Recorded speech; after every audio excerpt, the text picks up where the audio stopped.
Star Trek Voyager, The Mylar Cat, 2nd edition, written by Mary Lovelace. Chapter 1. It had been a busy few weeks. The long overdue total strip-down and maintenance overhaul of Voyager's warp engines and other essential systems had kept everyone on their toes.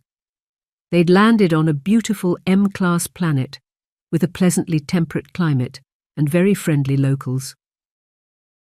The warp-capable humanoid civilization who called it home named it Mylar. Despite the heavy work schedule, most of the crew had managed to enjoy at least some time to visit and enjoy one of the nearby Mylarian towns, where the locals were friendly and accommodating, and welcomed the well-behaved crew with warm hospitality. The Mylarians were a remarkable people. Although very human-like, they captivated the eye with their elegance and beauty. Many stood tall and slim, their silhouettes crowned by waves of shiny hair that cascaded down to their waists. Their lightness almost bore an uncanny flavour of the mythical elven races from Earth's old stories, creatures of grace and mystery. One distinctive trait that set them apart was the delicate ridges running across their nose bridges, giving them a look somewhat reminiscent of the Bajorans. Their culture also appeared to mirror many similarities with the Voyager crew, adding to ease the interactions. With their warp-capable technology, the Mylarians had once journeyed across the stars, much like humanity, but over time they had turned their gaze inward, choosing a path of contemplation and unity.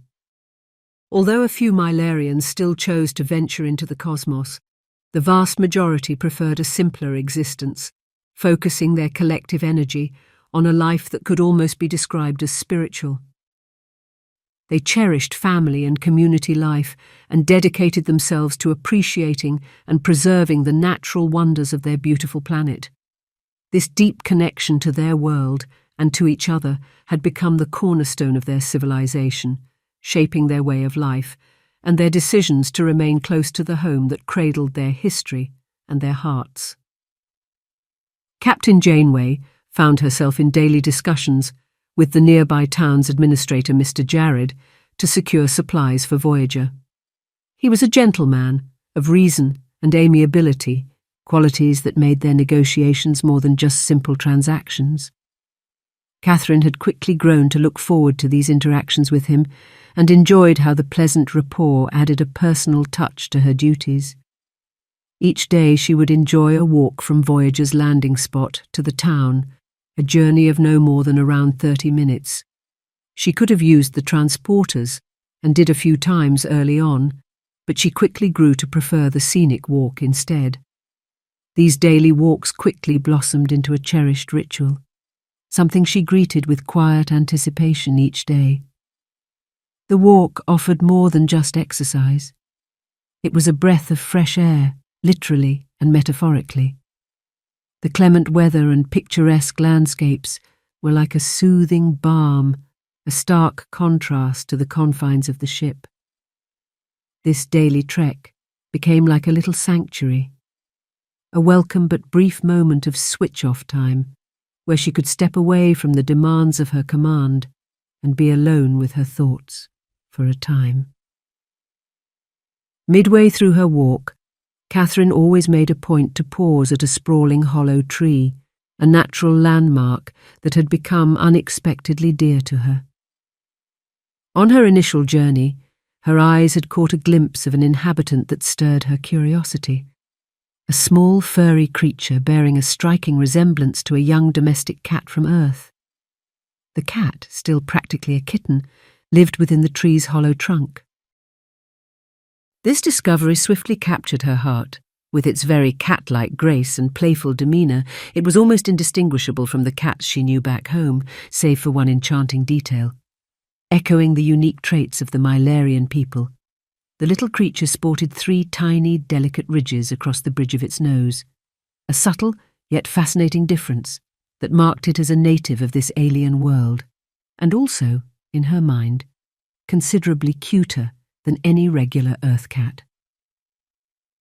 With each passing day, the small, fluffy, black and white cat, boasting eyes as deep and blue as the most beautiful nebula, would eagerly await her approach.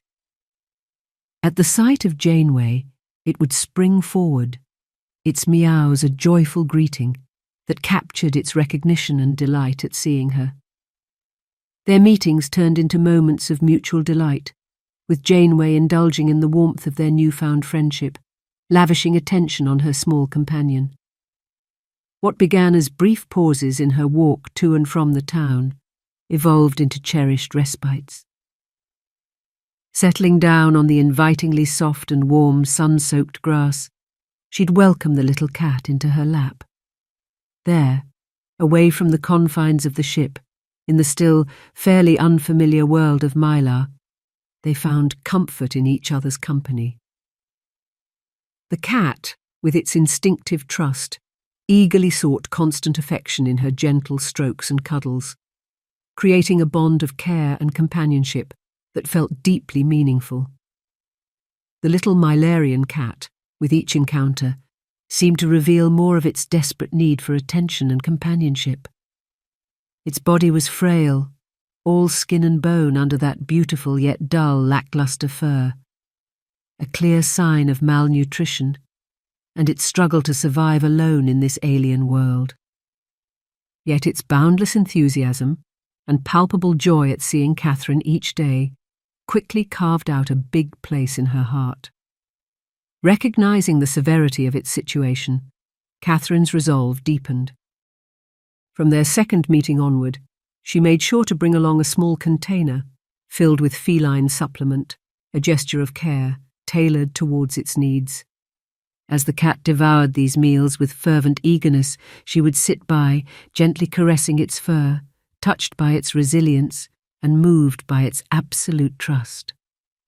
Over time, her daily visits turned into more than just moments of respite. They became missions of mercy, driven by a bond that was quickly becoming as nourishing for her spirit as the food was for the cat. Catherine began to wonder if it might have once belonged to someone. Its tame demeanour and ease around her seemed unusual for a stray. She decided to inquire about its origins in the town, hoping to uncover some clue that might explain its presence. Up to this point, Janeway had always seen herself more as a dog-oriented person. The memories of Molly, her loyal Irish setter, waiting back on Earth, often filled her with a bittersweet longing. Yet she found herself unexpectedly, deeply charmed by this cute little cat. Its earnest affections, its playful yet very loving demeanour, had effortlessly bridged the gap in her heart. It wasn't just the incredible silkiness of its fur, which felt so soft around its ears, or its striking azure blue eyes that were so mesmerising to look at. Nor was it solely the enthusiastic way it greeted her each day, or its gentle, shy, yet extremely loving and trusting nature. Somehow, all these qualities intertwined so seamlessly, wrapping around her heart like a magic spell, binding her to the little creature in a way she could never have anticipated. Throughout their 22 days on Mylar, Catherine's thoughts kept circling back to the little cat, no matter how busy she was. There was no denying it. Against all odds, she had fallen completely and irrevocably in love with that tiny, vulnerable little ball of fur. According to the locals she had spoken to, it was Mylar's autumn season, and winter would be arriving soon. Based on a well-established cyclical 4-year pattern, was that the coming winter would be a severe one. On learning this, Catherine realised the little cat would be unlikely to survive it, being so malnourished and living out there alone in the wild. So on one of her visits to the town, she brought up the subject of the little stray cat, but her conversations with Mylar's inhabitants quickly revealed a disturbing truth. The entire population was allergic to them. This was also the moment she learned what these little feline cat creatures were called: Neko. It turned out a peculiar genetic trait caused all Mylarians to suffer allergic reactions whenever in their presence, often severe. Over many generations, This had led to a deep-seated aversion to Neko, deeming them as vermin and very unwelcome pests on Mylar. Concerned and slightly agitated, Mr. Jared anxiously inquired whether the little cat was alone, or if there were others, hinting at his desire to alert the local pest control department. A sharp pang of alarm and guilt silently struck Catherine, as she suddenly realized the implications of her inquiring words. The anguish that she may have just inadvertently endangered her little feline friend surged within her. With a swift sense of urgency, she unleashed her best poker face and diplomatic skills to de-escalate the moment, reassuring the administrator there was only one single creature, that it was practically on its last legs and was very unlikely to survive much longer. She could see the unmistakable look of relief fall onto Mr. Jared's face as he heard her words. They swiftly shifted the conversation to other, more pressing matters. Yet, that unexpected moment of tension triggered Janeway's resolve to protect this vulnerable little creature in any way she could, as if it were one of her own. Now aware of the potential peril of further discussion, Catherine decided to never mention the little Neko again. She could not bear the thought of her innocent little friend coming to harm because of her actions, however well-intended. Unlike the native Mylarians, Catherine had not experienced any kind of allergic reactions to it, and her few remaining daily visits to the little black and white cat continued to be moments she cherished deeply. She adored the way it always insisted on nuzzling and snuggling itself up to her. It clearly gained comfort and a feeling of safety from doing that, and it would express love and affection by hugging itself against her, resting its head against her shoulder or neck, often falling asleep and gently purring contently in her ear. A sound she came to learn was so deeply calming and relaxing to her. As Voyager's maintenance overhaul wrapped up after 22 days, the departure from Mylar was imminent. Catherine faced a choice that had been tugging at her heart for days. With the harsh winter approaching and the locals' clear aversion to the little cat, Catherine couldn't bear to leave her vulnerable little friend behind. And so, with her mind quickly made up and her heart at ease, the little cat became the newest member of Voyager's family. Star Trek Voyager, The Mylar Cat. Chapter 2. From the moment the little black and white Neko padded onto Voyager, it seemed as though it had always belonged there. The crew, usually reserved with their affections, took an instant liking to the new arrival. They were charmed by its eager friendliness and the palpable warmth it exuded, as if it radiated a quiet joy just by being near them. The cat's fur, despite its somewhat lackluster appearance from malnutrition, still remained a silky blend of the darkest black and the brightest white, becoming the talk of the ship. Crew members marvelled at its softness, comparing the touch to velvet brushed against the skin. Its eyes, large and azure blue, held a depth that reminded many of staring into a mesmerizing nebula. Even Tuvok, ever the stoic, was seen more than once letting his fingers wander through the silky strands, claiming social or scientific curiosity to anyone who caught sight of the very slightest but definite smile on his Vulcan lips.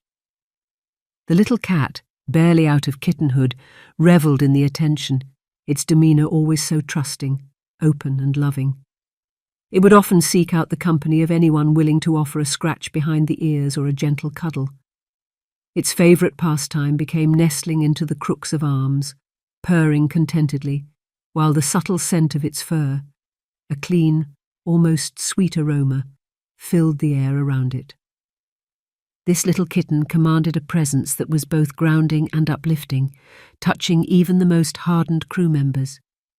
Its unassuming gentleness, loving nature, and eagerness for physical affection drew the most reserved among them into its circle of warmth, turning brief encounters into moments of genuine connection. To some, it was almost like a little reminder of home, perhaps a beloved pet dearly missed after Voyager was catapulted to the Delta Quadrant and the crew stranded.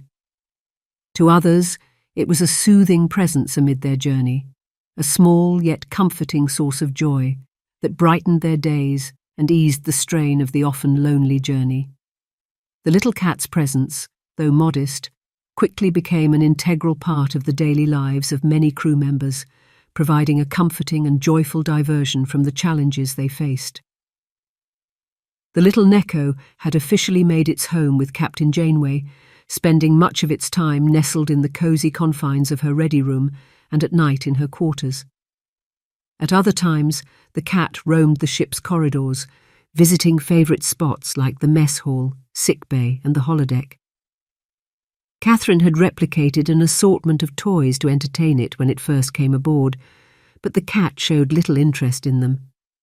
Instead, it always much preferred the warmth and interaction of human companionship, and spent a lot of its time snuggled up against her or curling itself up into the laps of other crew members who visited, many finding themselves inventing reasons to visit the captain's ready room.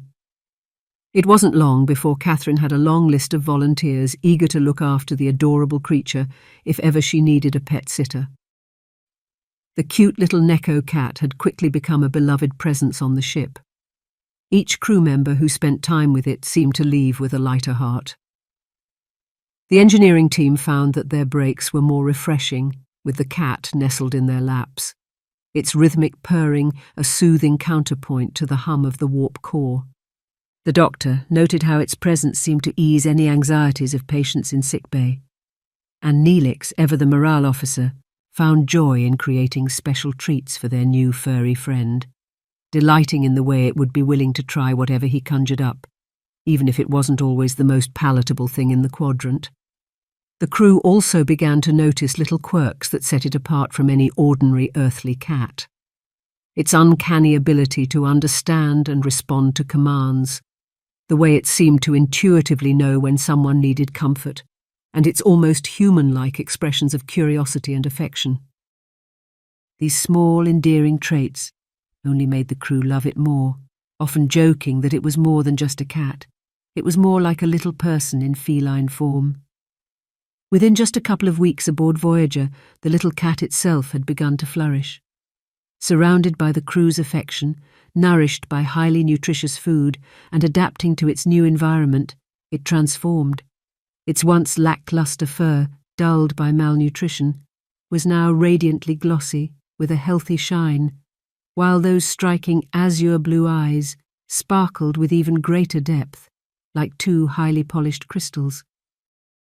Its fur had also grown even softer and silkier, making it impossible for anyone to resist the urge to touch and stroke it. The little cat had become the very picture of glowing, radiant health. It took Catherine a week to finally settle on a name.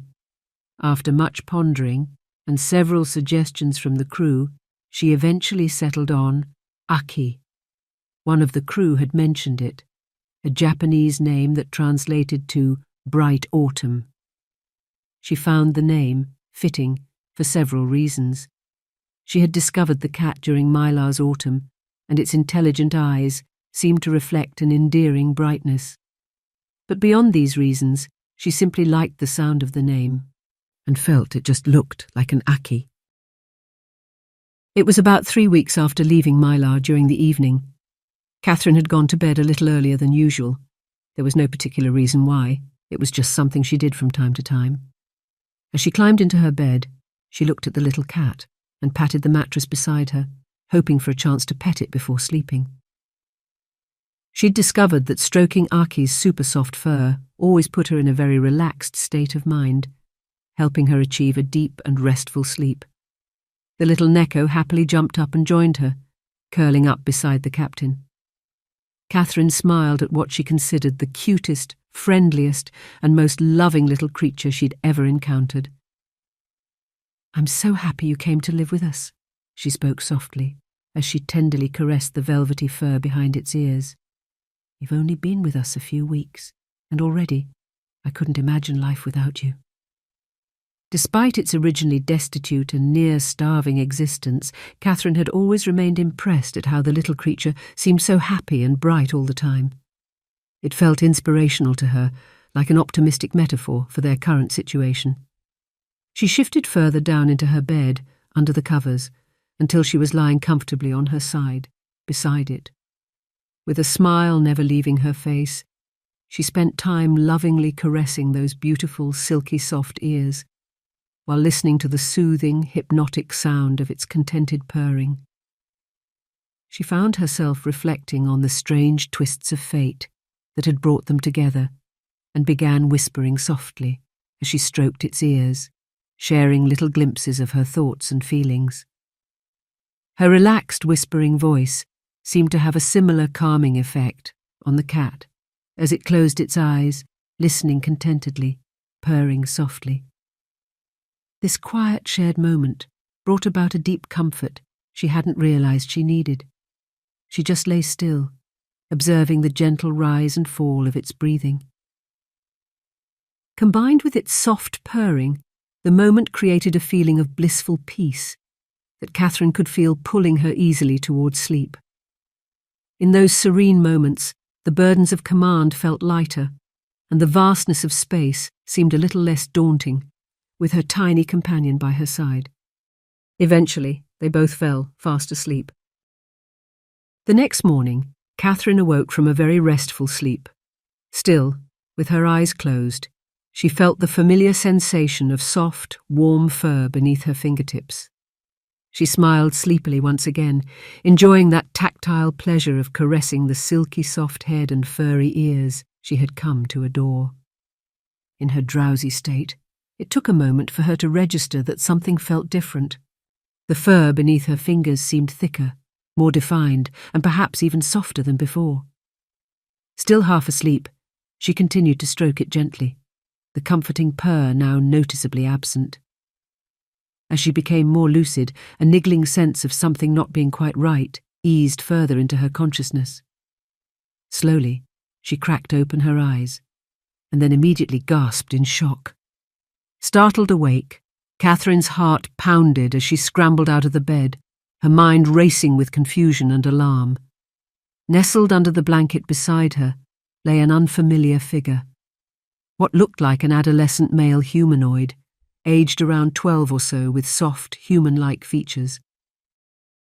She noticed 3 small ridges on the bridge of his nose, and was immediately reminded of the Mylarians. The boy was fast asleep, oblivious to her alarmed state. Catherine, her mind racing with questions, then noticed something even more extraordinary. Atop the boy's head sat a very distinct pair of what looked like animal ears, unmistakably feline, covered in soft, dark fur. They were twitching slightly, even in his unconscious state, as if he were dreaming. Still disoriented from the abrupt awakening, Janeway fumbled for her comm badge. Heart racing, she activated it and croaked, "Intruder alert, captain's quarters!" Within moments, the main cabin door slid open. 2 security officers hurried in, phasers in hand, and rushed toward the captain. A few seconds later, a transporter beam materialized in the room beside the guards, and Tuvok appeared, also holding a phaser. Catherine had had just enough time to slip on a dressing gown before they arrived. "I have no idea who this is," she gasped, pointing urgently. "I just woke up and found him lying there beside me." Tuvok, seeing the sleeping youth, cautiously put away his phaser, pulled out a tricorder, and began to scan him. The Vulcan paused for a moment, raising one eyebrow. "Curious," he murmured to himself, as he continued to scan. Catherine, now calming down a little, found herself leaning in to look closer at the large animal ears on the boy's head. He appeared to have normal-looking, human-like hair, very dark brown, almost black. But the animal ears, also dark with cream highlights on the inner parts, were clearly covered in a very soft, velvety and fluffy fur. "Tuvok, I saw those ears!" Catherine gasped in disbelief. "All I could think was this being some kind of prank or practical joke." Tuvok shook his head. "According to my tricorder, the ears are real. In fact, there are 2 pairs of fully functional ears, one humanoid, the other resembling those of a feline." They stood straight again, exchanging puzzled glances over this mystery boy, lying asleep in the captain's bed. Wake him, Tuvok. Let's try to get to the bottom of this. Tuvok nodded, reached down, and gently prodded the boy's shoulder with his finger. The mystery cat-eared boy gave a tired sigh, yawned, and stretched his arms out lazily. Is it time to wake up already? He mumbled in a quiet, childlike voice, before slowly opening his eyes. He saw Tuvok and Janeway standing over him, looking down with puzzled expressions. Unfazed by their presence, he yawned again. Oh, fair morning, Catherine. Fair morning, Tuvok. He sighed pleasantly, stretching once more. I had a lovely sleep. Your bed is so comfortable, Catherine. It's so much better than my old tree. The captain and Tuvok exchanged baffled glances. Who are you, and what the hell are you doing in my bed? And how do you know our names? Demanded Janeway, her voice adopting a commanding tone despite her confusion. The cat boy looked up at her, appearing genuinely perplexed. It's me, silly, he smiled, sounding surprised. I don't recognize you, she replied, her voice softening slightly. You're not part of my crew. How did you even get in here? In my bed, of all places. Do you have any idea how inappropriate this is? She sounded irked. The boy suddenly realized she wasn't joking. His expression quickly turned concerned. Please don't be angry at me, Kathy. I love you so much, and I don't know what I've done to upset you. Have I done something wrong? He pleaded innocently. You love me? She gasped, confused, not understanding at all. The boy was about to explain when he suddenly noticed the two security guards pointing their phasers at him. His fluffy black cat ears suddenly dipped down and back in a very submissive gesture. Please don't hurt me, he squealed in fear. He began panicking, whimpering, hunching himself up, bringing his hands to his chest, trying to make himself smaller, suddenly looking terrified. Janeway quickly calmed down, realizing this now extremely frightened young cat-eared boy was no threat to anyone. She gestured for the two security officers to dismiss. They both nodded and silently left the room. It's all right, shh, calm down. There's no need to be afraid. Nobody is going to harm you. She spoke in a suddenly much more compassionate and calm tone. It's just that we don't know who you are. Where did you come from? And how did you get on board this ship? By now, the boy had pulled the blanket further up over his face and was peering sheepishly out from under it. I am from Mylar, he replied nervously. Janeway looked back at Tuvok, nodding. A stowaway, she surmised. I figured that might have been the case. But how the hell did he get past security and on board? How could this child achieve such a high-level security breach? Tuvok looked puzzled, shaking his head. I am at a loss for an explanation at this time, Captain. But you brought me here to live with you. You gave me a home here, came a small pleading voice from under the blanket. Catherine looked down at the big, beautiful, piercing blue eyes peering nervously up at her from under the blanket. I brought you on board? She asked, gasping in confusion. The boy nodded. Janeway thought for a moment. What? No, that's not correct. The only thing I brought back from Mylar was a little black and white Neko cat, she replied, suddenly realizing she hadn't seen the little creature since she'd woken up. Her eyes scanned the room for a few moments, looking for it, until a new, slightly crazy idea entered her mind. Slowly, very slowly, she began to fathom what was going on. You said I was welcome. Last night you even said that you couldn't imagine life without me, the boy pleaded again. She peeled her eyes back toward the boy, taking another long, hard look at those big, pinned-back, fluffy ears, and then back to those big, adorable, nebulous blue eyes, noticing there was something extraordinarily familiar about them. A very nervous, toothy smile slowly spread across the cat boy's face, and he began subtly nodding as he saw the captain putting it all together in her mind, finally grasping what was happening. Yes, he whispered. It's me. Aki. Star Trek Voyager, The Mylar Cat, Chapter 3. Janeway remained looking both deeply shocked and very confused. Her mind raced as she tried to reconcile the boy before her with the little cat she had grown so fond of. Her heart ached with a mix of confusion and a strange sense of protectiveness. She reached out tentatively, her hand trembling slightly as she touched the boy's cheek. The soft warmth of his skin was familiar somehow, the same comforting presence she had felt in those quiet moments before sleep. "Aki!" she gasped in disbelief. The cat-eared boy nodded. But you were a little cat? And now you're clearly a humanoid boy. How is this even possible? Are you a shapeshifter?" The cat boy continued to smile nervously. "I am Neko. I thought you knew." Janeway calmed down again and perched softly on the side of the bed. "Neko. It's what the Mylarians called the small cat-like creatures." She spoke softly to Tuvok. "But they didn't say anything about Neko transforming into humanoids." Her face now etched with a deep curiosity. "Please, Aki, tell me more about you, about Neko," said Janeway, now using her gentle, curiosity-driven voice. Aki continued peering out nervously from under the blanket as he explained, "I am humanoid like you, but also I am feline, what you call a cat. I can take both forms, but I can only take this humanoid form when I feel completely safe and in no danger." Janeway listened, nodding compassionately.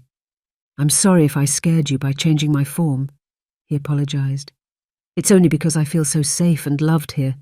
I just assumed you knew this is what my species did." She smiled, shaking her head. "We've never encountered your species before, we didn't know. You certainly gave us quite the surprise," she smiled. "But there's no need to apologize, Aki. You didn't scare me. I just didn't know what was happening, that's all. We're explorers, and our greatest drive is to seek out other life forms just like you, Aki, so we can become friends and learn things from each other. But I'm sorry about the security officers. I can see they frightened you." "I'm so sorry, Aki." Aki's expression grew worried again. "Are you going to send me back to Mylar now that you know I am Neko? Do you want to go back?" "No, please, no, don't make me go back," he pleaded, his voice rising in panic again. His eyes shimmered with tears, and he clung to the blanket as if it were the only thing that could keep him safe. The captain thought carefully about her next words. "You seem very certain about that, but I'm worried I may have inadvertently taken you away from loved ones, family, friends." The cat boy shook his head sadly. "They're all gone. There's no one left," he replied, his shoulders drooping with sorrow. "All of my clan were killed in the big culls 3 years ago. As far as I know, I was the only one left. I have been alone ever since." Aki's voice grew muted and sadder. His big blue eyes started welling up, sparkling in the dim light of the room as he was suddenly reminded of the tragic memories he carried with him. "You are the first contact I have had since then, and the first humanoids I have ever met who did not try to shout at me and chase me away or kill me. On Mylar, you see, Neko are not tolerated. All the people living there have bad reactions to us, and they say it's caused by our fur. Because of this, Neko, my kind, have always been hunted and killed." Janeway could feel a lump forming in her throat, her eyes welling slightly with pangs of sadness as the young cat-eared boy shared his tragic story. She gazed into his big, blue, tear-filled eyes, feeling a great surge of protectiveness and love for this pure, innocent soul. How could anyone be so cruel? She silently wondered, her heart now aching for him. "Did they know you existed in human form as well?" Catherine asked in a whisper, the sadness clear in her voice. Aki nodded. "Yes, but even the fur from just our ears and tails would be enough to cause them to react. I was told stories about how the Mylarians from the past tried to use Neko as slaves They would cut off our ears and tails to get rid of our fur, but the constant fear caused most Neko to transform back into cat form. Those who managed to retain their humanoid form were treated very badly. Most quickly died from the harsh treatment. Until that moment, Catherine had believed the Mylarians to be an agreeable, enlightened, and compassionate people. She had no inkling they were capable of such immense cruelty. She thought back to her time with them, admitting to herself she was a little disturbed on first learning about the cat population culls. But bearing in mind the apparent health risks they posed to the population, she could understand, to a degree, why the Mylarians had felt the need to resort to culls. It was not dissimilar from how humans treated vermin back on Earth. Of course, that was before she knew about their transformational abilities. The sheer barbarity Aki had just described, the slavery and the mutilations of humanoid Neko left her reeling. It was simply unthinkable, and most certainly unforgivable. Janeway's eyes welled up further as she listened to Aki's heart-wrenching story. Unable to help herself, she reached out and gently cupped the side of Aki's face with her palm, her touch filled with the tenderness of a mother, her thumb brushing away a tear. "I'm so sorry, Aki," she whispered, her voice breaking. "I can't imagine what you've been through, and these past few years, being all alone, especially after such a traumatic experience." Janeway's heart ached with the understanding of what Aki must have endured. She realized the immense weight of the trauma he had silently carried for so long. The pain of reliving such a horrific experience, compounded by the isolation of having no one to confide in, must have been like a slow, agonizing torture. She could only imagine how deeply it had scarred him, leaving wounds in his mind and soul that had festered without the balm of comfort or understanding, or even just having someone to share it with. As she wiped away another tear from Aki's face, an unspoken resolve began to solidify within her, a yearning to do whatever it took to help him heal and bring light back into the shadows that had darkened his young life. Aki nodded, immensely grateful for her heartfelt gesture of kindness. He seemed to take great comfort from her touch and pressed his face more firmly into her hand, placing his hand on top of hers, soaking up the love she was openly showing and encouraging her to continue. "I have not taken human form in a very long time," he sniffed in a whisper. "This is the first time I have felt safe enough to do so. For almost as long as I can remember. That is why I do not ever want to return there. Please do not make me go back. For the first time ever, I feel like I am not in constant fear for my life. I am in a place where everyone seems to accept and even love me, and I am free to love them back. I never knew what that truly felt like, until now. I really want to stay here with you, and Tuvok and everyone, that is, if you will let me." Catherine's mouth curved up into a compassionate smile. "You are welcome to stay here with us for as long as you want, Aki. In fact, nothing would make us happier than for you to remain and continue to be a part of our little family here on Voyager." Upon hearing her words, tears of relief began to pour freely from Aki's eyes, streaming down his cheeks. "Thank you, thank you," he sobbed in a gasped whisper, sniffing, his croaky voice unable to hide his immensely grateful emotions. Janeway's hand instinctively moved up to one of Aki's big, silky cat ears. With great compassion, she began to tenderly caress and rub it, offering comfort and reassurance to the tearful cat boy. Aki immediately closed his eyes, a sense of calm flooding his senses from the soothing touch. He pressed his hand onto hers, encouraging her to continue as he sobbed quietly. "Whatever form you take, Aki, you're still very much a part of this family now. You have been since the day you came aboard," she spoke softly. "So let Voyager continue to be your new home, and remember that having a family means you'll never face anything alone." A beaming, tearful, and toothy smile spread across the cat boy's face. He couldn't find the words to express his gratitude or joy, but he reached out his arms to her, clearly hoping for them to embrace. Janeway didn't hesitate. She leaned forward and hugged him tightly, burying her nose into his soft hair, feeling his small frame shake with emotion as he hugged her back, as if his life depended on it. "Thank you, thank you, thank you," he whispered again, desperately grateful for being allowed to stay. They held each other tightly for a short while, until Catherine suddenly felt something brush up against her hand, and then very gently half wrap itself around the back of her neck.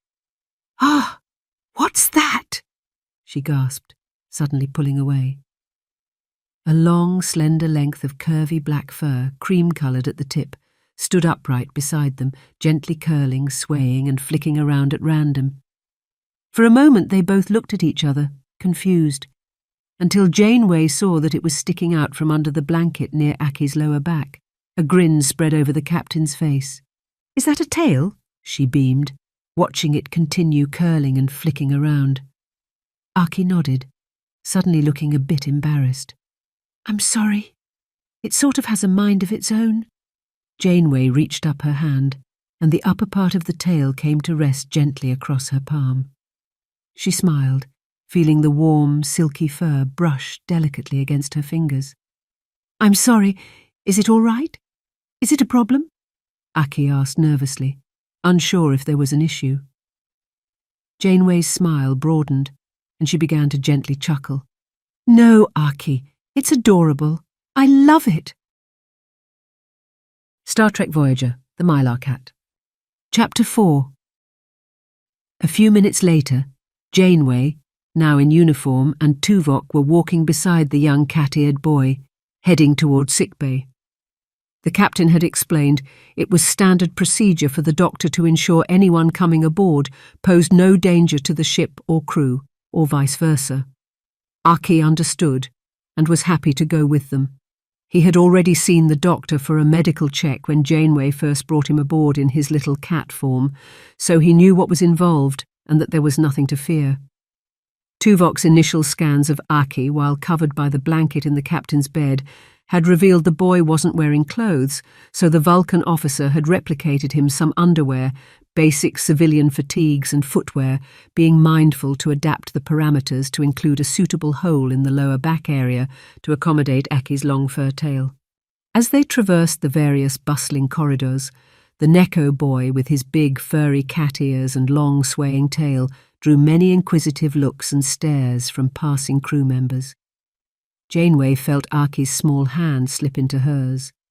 She glanced sideways to see him walking very close to her side, his shoulders nervously hunched up as if trying to make himself smaller, half hiding his already small frame behind her as they walked, his tail flicking anxiously and curling around his leg like a protective shield. Despite his familiarity with the ship and crew as a little cat, the attention he received in his new form made him uneasy. His ears twitched nervously, reacting to the curious stares. "I assure you, you have nothing to fear here," spoke Tuvok, attempting to offer reassurance, his unemotional tone of voice clearly trying to convey at least some degree of compassion. "They're all staring at me," Aki said, feeling uneasy despite recognizing the same friendly faces he had known as a little cat. Now, in his humanoid form, they didn't seem to know him. Janeway glanced at the nervous cat boy with sympathy.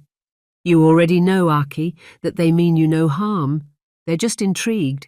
Ears and a tail are something most of them have never seen on a humanoid before, and since they've only ever known you as a little cat, they don't yet realize it's you."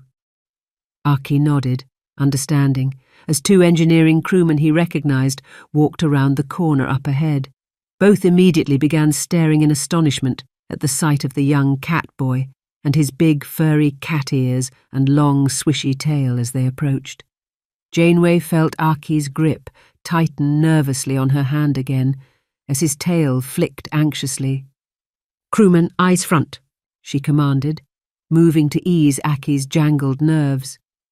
They immediately understood, both stiffening, shoulders respectfully drawn back to attention as they walked, intentionally averting their eyes away from Aki.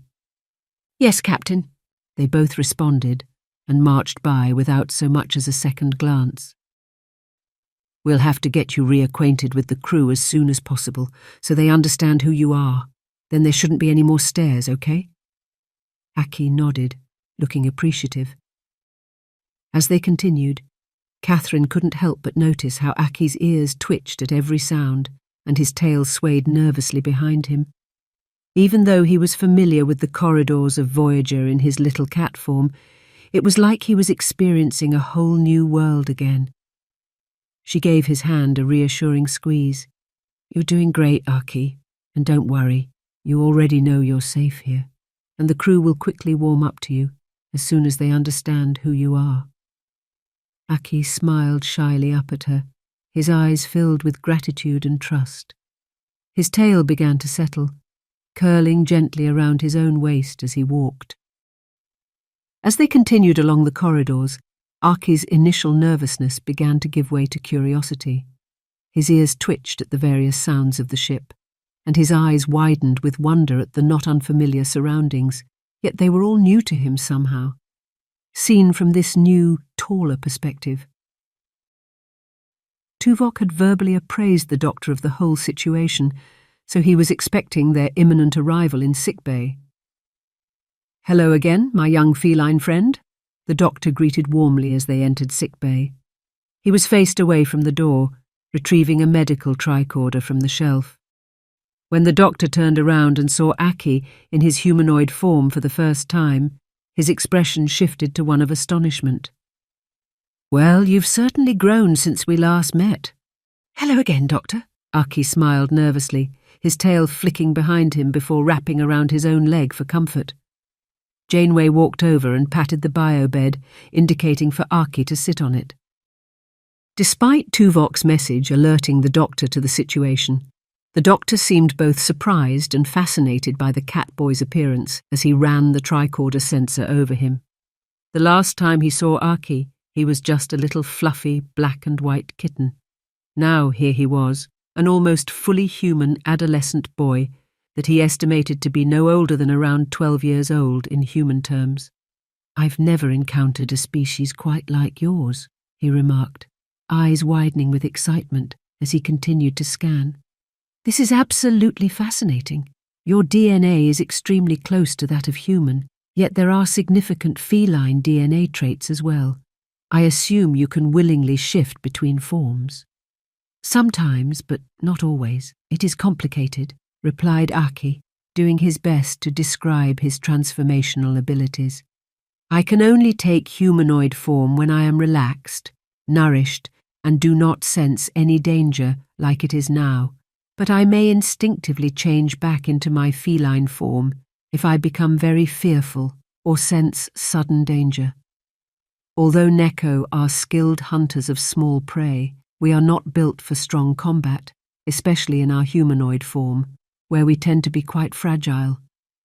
We will always run away from danger when we can, and in cat form, Neko can run really, really fast, and we can hide or slip through tiny spaces to get away from danger much more quickly and safely than we can in our humanoid form." Tuvok, the doctor, and Janeway all listened curiously, intrigued by Aki's description. "A remarkable defense mechanism," commented the doctor, sounding fascinated and deeply impressed by this adaptation of nature as he continued to scan Aki with the tricorder. "Captain, I think I may have an explanation to account for the significant shift in mass when Aki transforms from humanoid to his little cat-like form, and vice versa. It appears there is a significant alteration in his molecular density," he said, studying the tricorder intently. "In his cat form, Aki's molecules are packed more densely, making him smaller and much more resilient.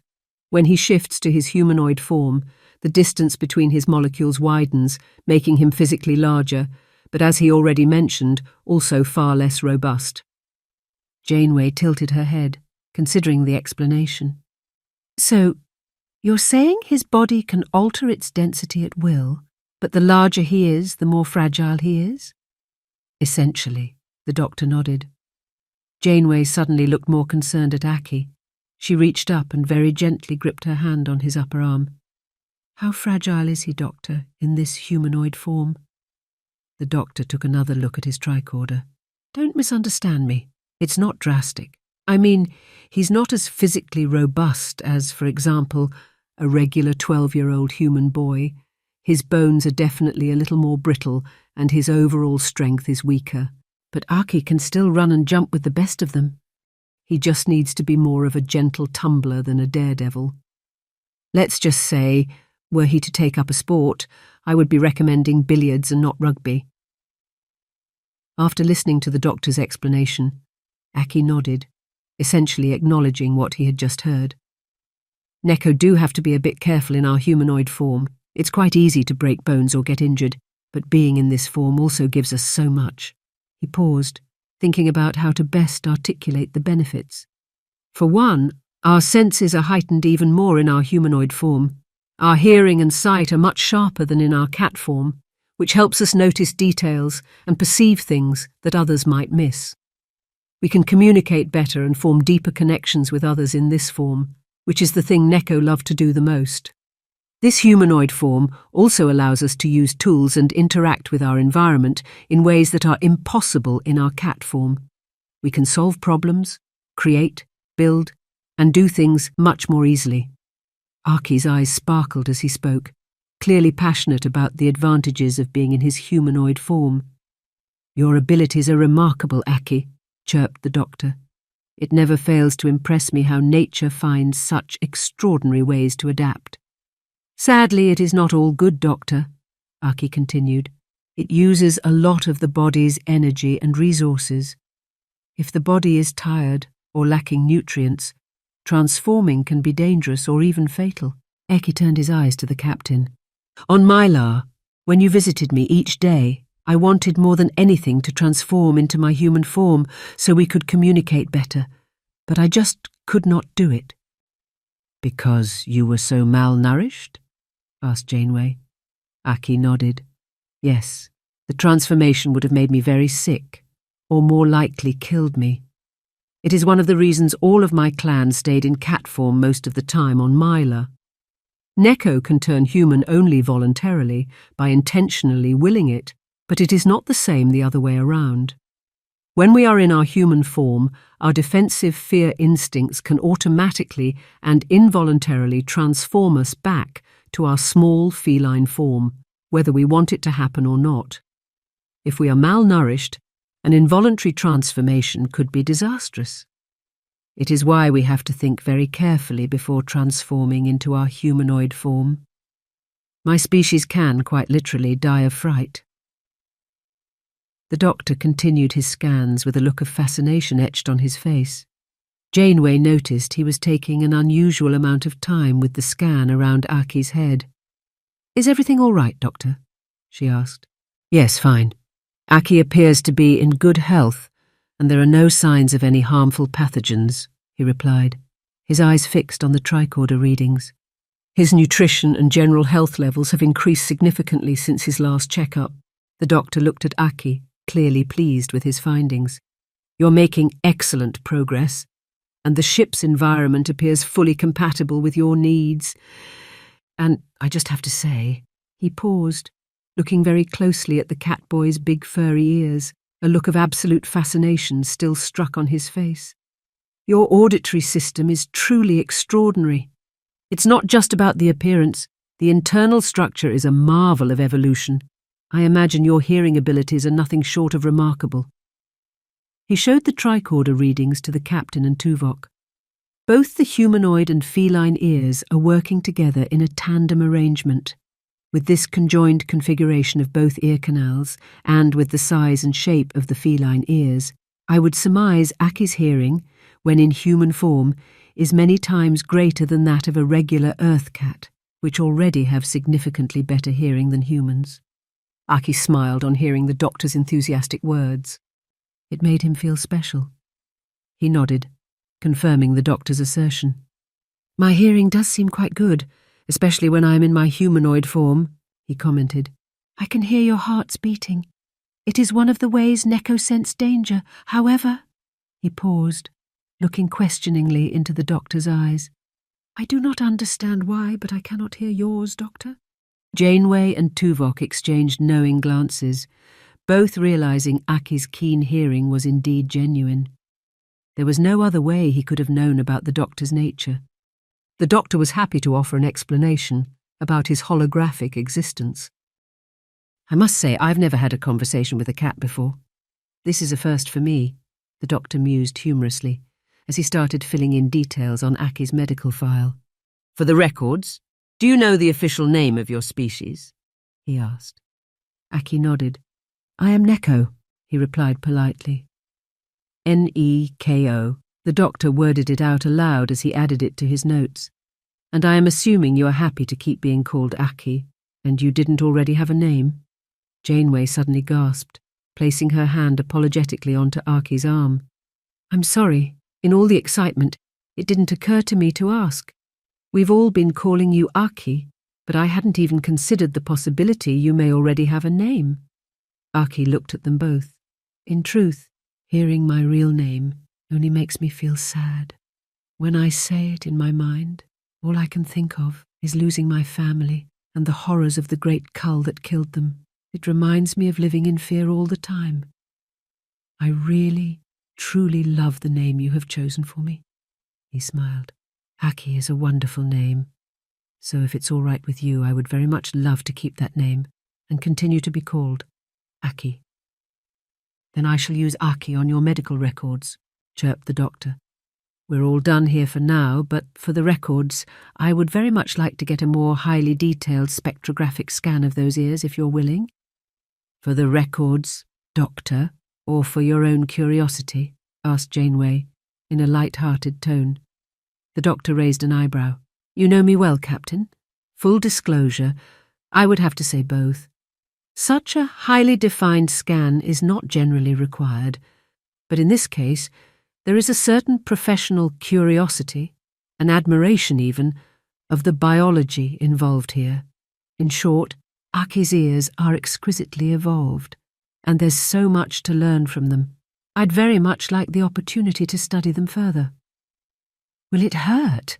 Asked Aki nervously, his tail flicking slightly as he spoke.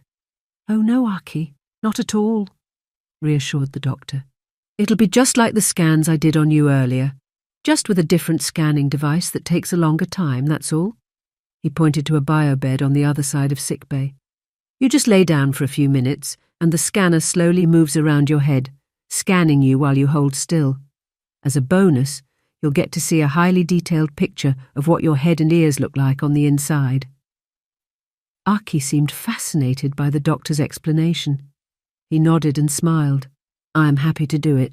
Wonderful, chirped the doctor. I will need some time to reconfigure the equipment to your physical parameters, so it cannot be done immediately.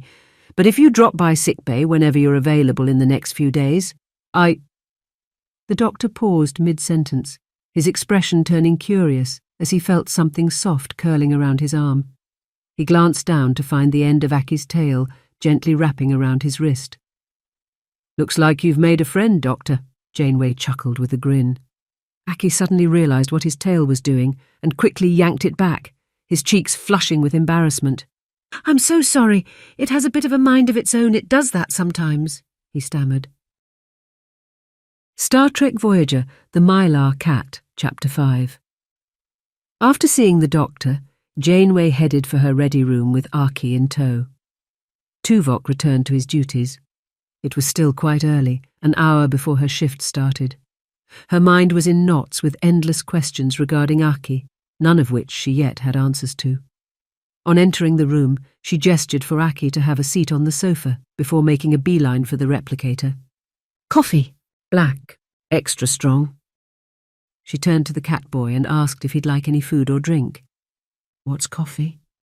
It's a hot beverage I enjoy, especially this early in the morning. It is an acquired taste, though, quite bitter. I'm not sure you'll like it. Please, may I try some? It smells wonderful, he asked enthusiastically. Catherine smiled and nodded, charmed by the politeness of his request. She ordered a second cup of coffee, this one with a little added sweetness. Not knowing how eagerly Aki might drink it, she set the temperature lower to prevent it from burning him if he gulped it down. She gently handed him the cup. The young catboy licked his lips and sat straighter in the chair, looking eager and enthusiastic to try this new mysterious beverage that smelled so good. Moments later, Aki took a tentative sip of the coffee, his eyes instantly widening in shock at the intense bitterness. He managed to swallow it with great effort, his face contorting in distaste. He quickly set the cup down on the table, coughing and spluttering. He backed away, hoisting his feet onto the sofa and hugging his knees tightly. He covered his mouth with both hands, a cat-like hiss escaping his lips. "Oh, it is horrible," he exclaimed, gagging and retching, his ears flattening against his head as he tried to shake off the taste. Catherine couldn't prevent a slight involuntary grin from forming on her face as she watched the reaction. It wasn't particularly funny, but in her eyes it was so irresistibly cute. "I did say it was an acquired taste," she mused, removing the cup from the table and returning to the replicator. She ordered a glass of milk, a drink she knew Aki loved, at least when in his little cat form. She figured it was probably a safer choice for the moment. As Catherine approached the sofa, Aki remained hunched up, staring blankly ahead. She could tell he seemed upset by the bad taste experience, his tail swishing and flicking from side to side just like an annoyed cat. "Are you all right?" she asked softly, sitting down close beside him. Saying nothing, he looked away from her as if disowning her, his expression wounded. "Oh, Aki, don't be upset," she whispered compassionately, now looking at the back of his head, her eyes once again drawn to the glossy, silky soft fur of those big, adorable cat ears. Her instinct was to reach out and stroke them, just as she loved to when he was in his little cat form. She reached her hand up, but hesitated for a moment, wondering if it was okay or even inappropriate somehow. After all, he wasn't a little cat anymore, at least for the most part. But then she remembered just how much the little cat loved to have its ears stroked and petted, and how settled it made him. She cautiously began very tenderly caressing Aki's ears, ready to stop if he pulled away or gave any hint of rejection. On the contrary, his head immediately pushed back into her hand, clearly wanting her to do it. She could sense him immediately becoming less tense and begin to relax. He soon began giving out little purring sounds, calming right down. His tail stopped flicking and began to brush approvingly up against her wrist and hand, as if encouraging her to keep doing it. "You really are just like a kitty cat," Janeway mused softly, smiling, continuing to lovingly caress his ears and hair. "Even in your humanoid form, it's still in your nature to be so cat-like. I've never met anyone like you, Aki. I'm so glad you felt safe and loved enough to transform into your humanoid self. I think you're going to be very happy here with us on Voyager." Aki gently turned around, smiling mildly. In a very cat-like way, he nuzzled up against her, pressing his face into her shoulder before pulling her arm around him like a scarf, hugging onto it with both his arms. "I have never felt so happy or safe before," he spoke softly. "There are so many good people here on Voyager that I love, especially you, Catherine. I knew you were a good, kind person the first time I saw you on Mylar. Nothing would make me happier than to spend the rest of my life with you and everyone here on Voyager." His sincere words landed straight on her heart. Despite his transformation from a cute little cat, barely out of kittenhood to a humanoid boy, he remained immensely adorable, not just because of his looks, but also due to his reticent, yet trusting, cat-like disposition. Catherine had fallen in love with him as a cat-like creature long before she'd brought him aboard Voyager, and even now, after the initial shock of his transformation into a humanoid boy, she realized she still retained that same strong sense of love for him. But now, she felt a powerful new dimension to that love, a strong maternal instinct, making her want to care for and protect Aki like a mother. Star Trek Voyager, The Mylar Cat, Chapter 6. Janeway's mind raced with the weight of new responsibilities. Just an hour ago, Aki was a little pet cat. His needs were simple and quantifiable. Now, as a sentient humanoid being, a child no less, her life had shifted into a whole new level of complexity. Aki stirred slightly in his sleep, comforted by the warmth of Catherine's arm. In his dreams, memories of his time as a cat on Mylar mingled with his new experiences. The crew's voices, touches and kindnesses all blended into a comforting sense of safety and belonging. Aki's senses were heightened, but so were his emotions, and the bond he felt with Catherine was the strongest of all. He dreamed of the crew members who had petted him, spoken to him, cuddled and cared for him, feeling an ever-growing attachment to this new family. As Catherine observed Aki sleep, she felt an intense pang of protectiveness. This wasn't just about duty or responsibility. This was about love. She had always been driven by her commitment to her crew, but with Aki, it was different. There was a vulnerability in him that called to a deeper part of her, a maternal instinct she hadn't fully acknowledged until now. She vowed silently to do everything in her power to ensure his safety and happiness. Still stroking his silky soft hair and ears reassuringly, Catherine thought hard about their options and how this whole situation should move forward. She was painfully aware that she alone had brought Aki aboard and was completely responsible for him. Before she had time to think further, the ready room door chime sounded. "Come in?" The door slid open, and Chakotay entered in his red command uniform. "Morning," he greeted, his tone a mix of seriousness and curiosity. Tuvok briefed me on the situation. As he spoke, he got his first glimpse of the Neko boy, snuggled against Catherine's arm, peacefully asleep. Astonishment spread across Chakotay's face as he took in the surreal sight of the big, fluffy cat ears atop the boy's head. Catherine gave him a look that resonated with his expression. "You think you're surprised now, Chakotay? Imagine how I felt waking up to find him sleeping next to me in my bed." She had a half smile, clearly much more relaxed about it all than she was at the time it happened. "I can imagine that was quite a shock for you," he replied, trying not to stare too much at the unusual sight before him. "Well, he obviously feels at home here. What are your plans? Where's he going to live? Should I arrange quarters?" He sat down, sensing the weight of the decision she faced. "I haven't decided yet, Chakotay," Catherine replied, sounding a little troubled. "If I'm honest, my mind is still reeling at this whole scenario. I'm not sure what to think or do. I would appreciate sounding this out with you if you have a moment." "Always," he replied loyally. They were both keeping their voices down to avoid waking Aki as they talked. "Officially he's too young to have his own quarters, but he is clearly very independent, so I wouldn't be opposed to bending those rules," she mused. "But I'm not sure he'd want that. He seems almost desperate for company, hardly surprising as he's been on his own for so long. I'm not sure making him live alone in quarters on some far-slung corridor of Voyager's crew decks is going to benefit him. Conversely, his own space could maintain his sense of independence, but also the freedom to choose whatever company he wants. Another alternative might be for one of the crew, perhaps one of the crew couples, to adopt him." Chakotay looked at her and smiled. "It seems you're avoiding the most obvious choice of all," he replied. "Do I really need to spell it out for you?"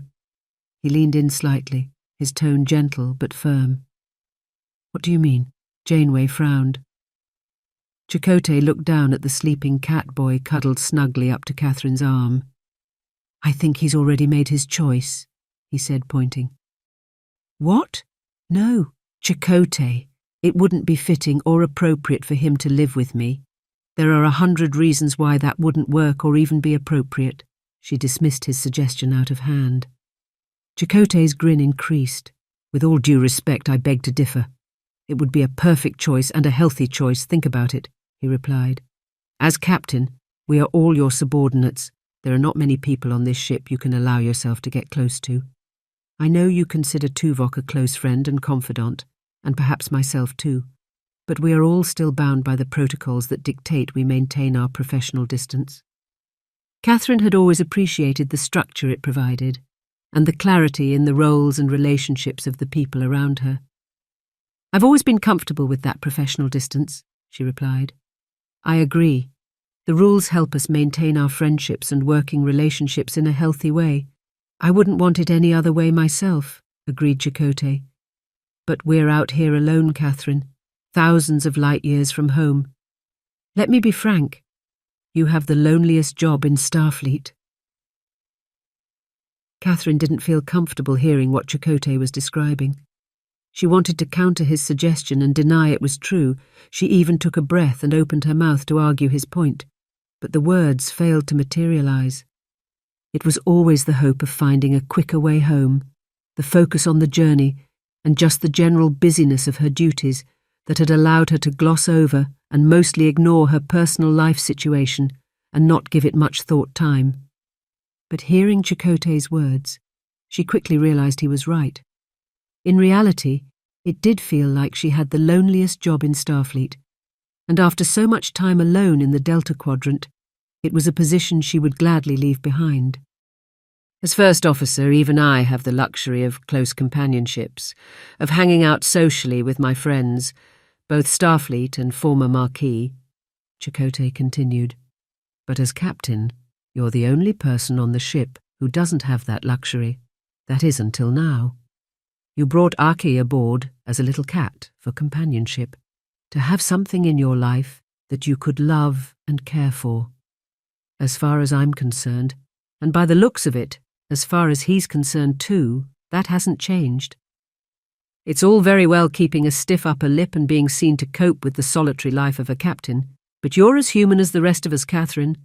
You need a deeper companionship, where the parameters are not dictated by Starfleet rules and duty.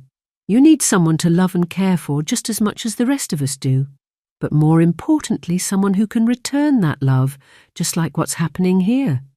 As he spoke, he pointed to Aki, highlighting the way he was lovingly clinging onto her arm as he slept. Janeway listened carefully to Chakotay's words.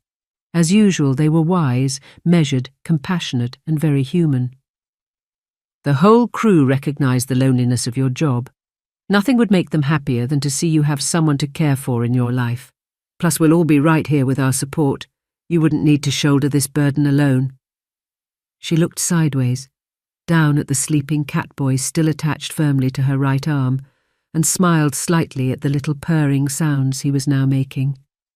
He has a whole ship full of good people he'll be growing up around, she whispered. Role models to help nurture and teach him, added Chakotay, nodding. We'll all be here for him, so you certainly wouldn't be facing the burden alone. But he still needs roots, a safe and stable place to call home, and a guardian, a parental figure in his life. Someone to look up to love and respect. And the most logical choice, Catherine, is you. Janeway pondered his words for a moment. Burden, she repeated softly. That's twice you've used that word. But if I'm completely honest, Chakotay, I don't see this as a burden. Not really. She'd already begun to realize that every time she was around Aki, or just saw him, something inside, her spirit, her soul would lighten. Her energy and her mood would all experience an instant lift. She explained her thoughts to him as best she could.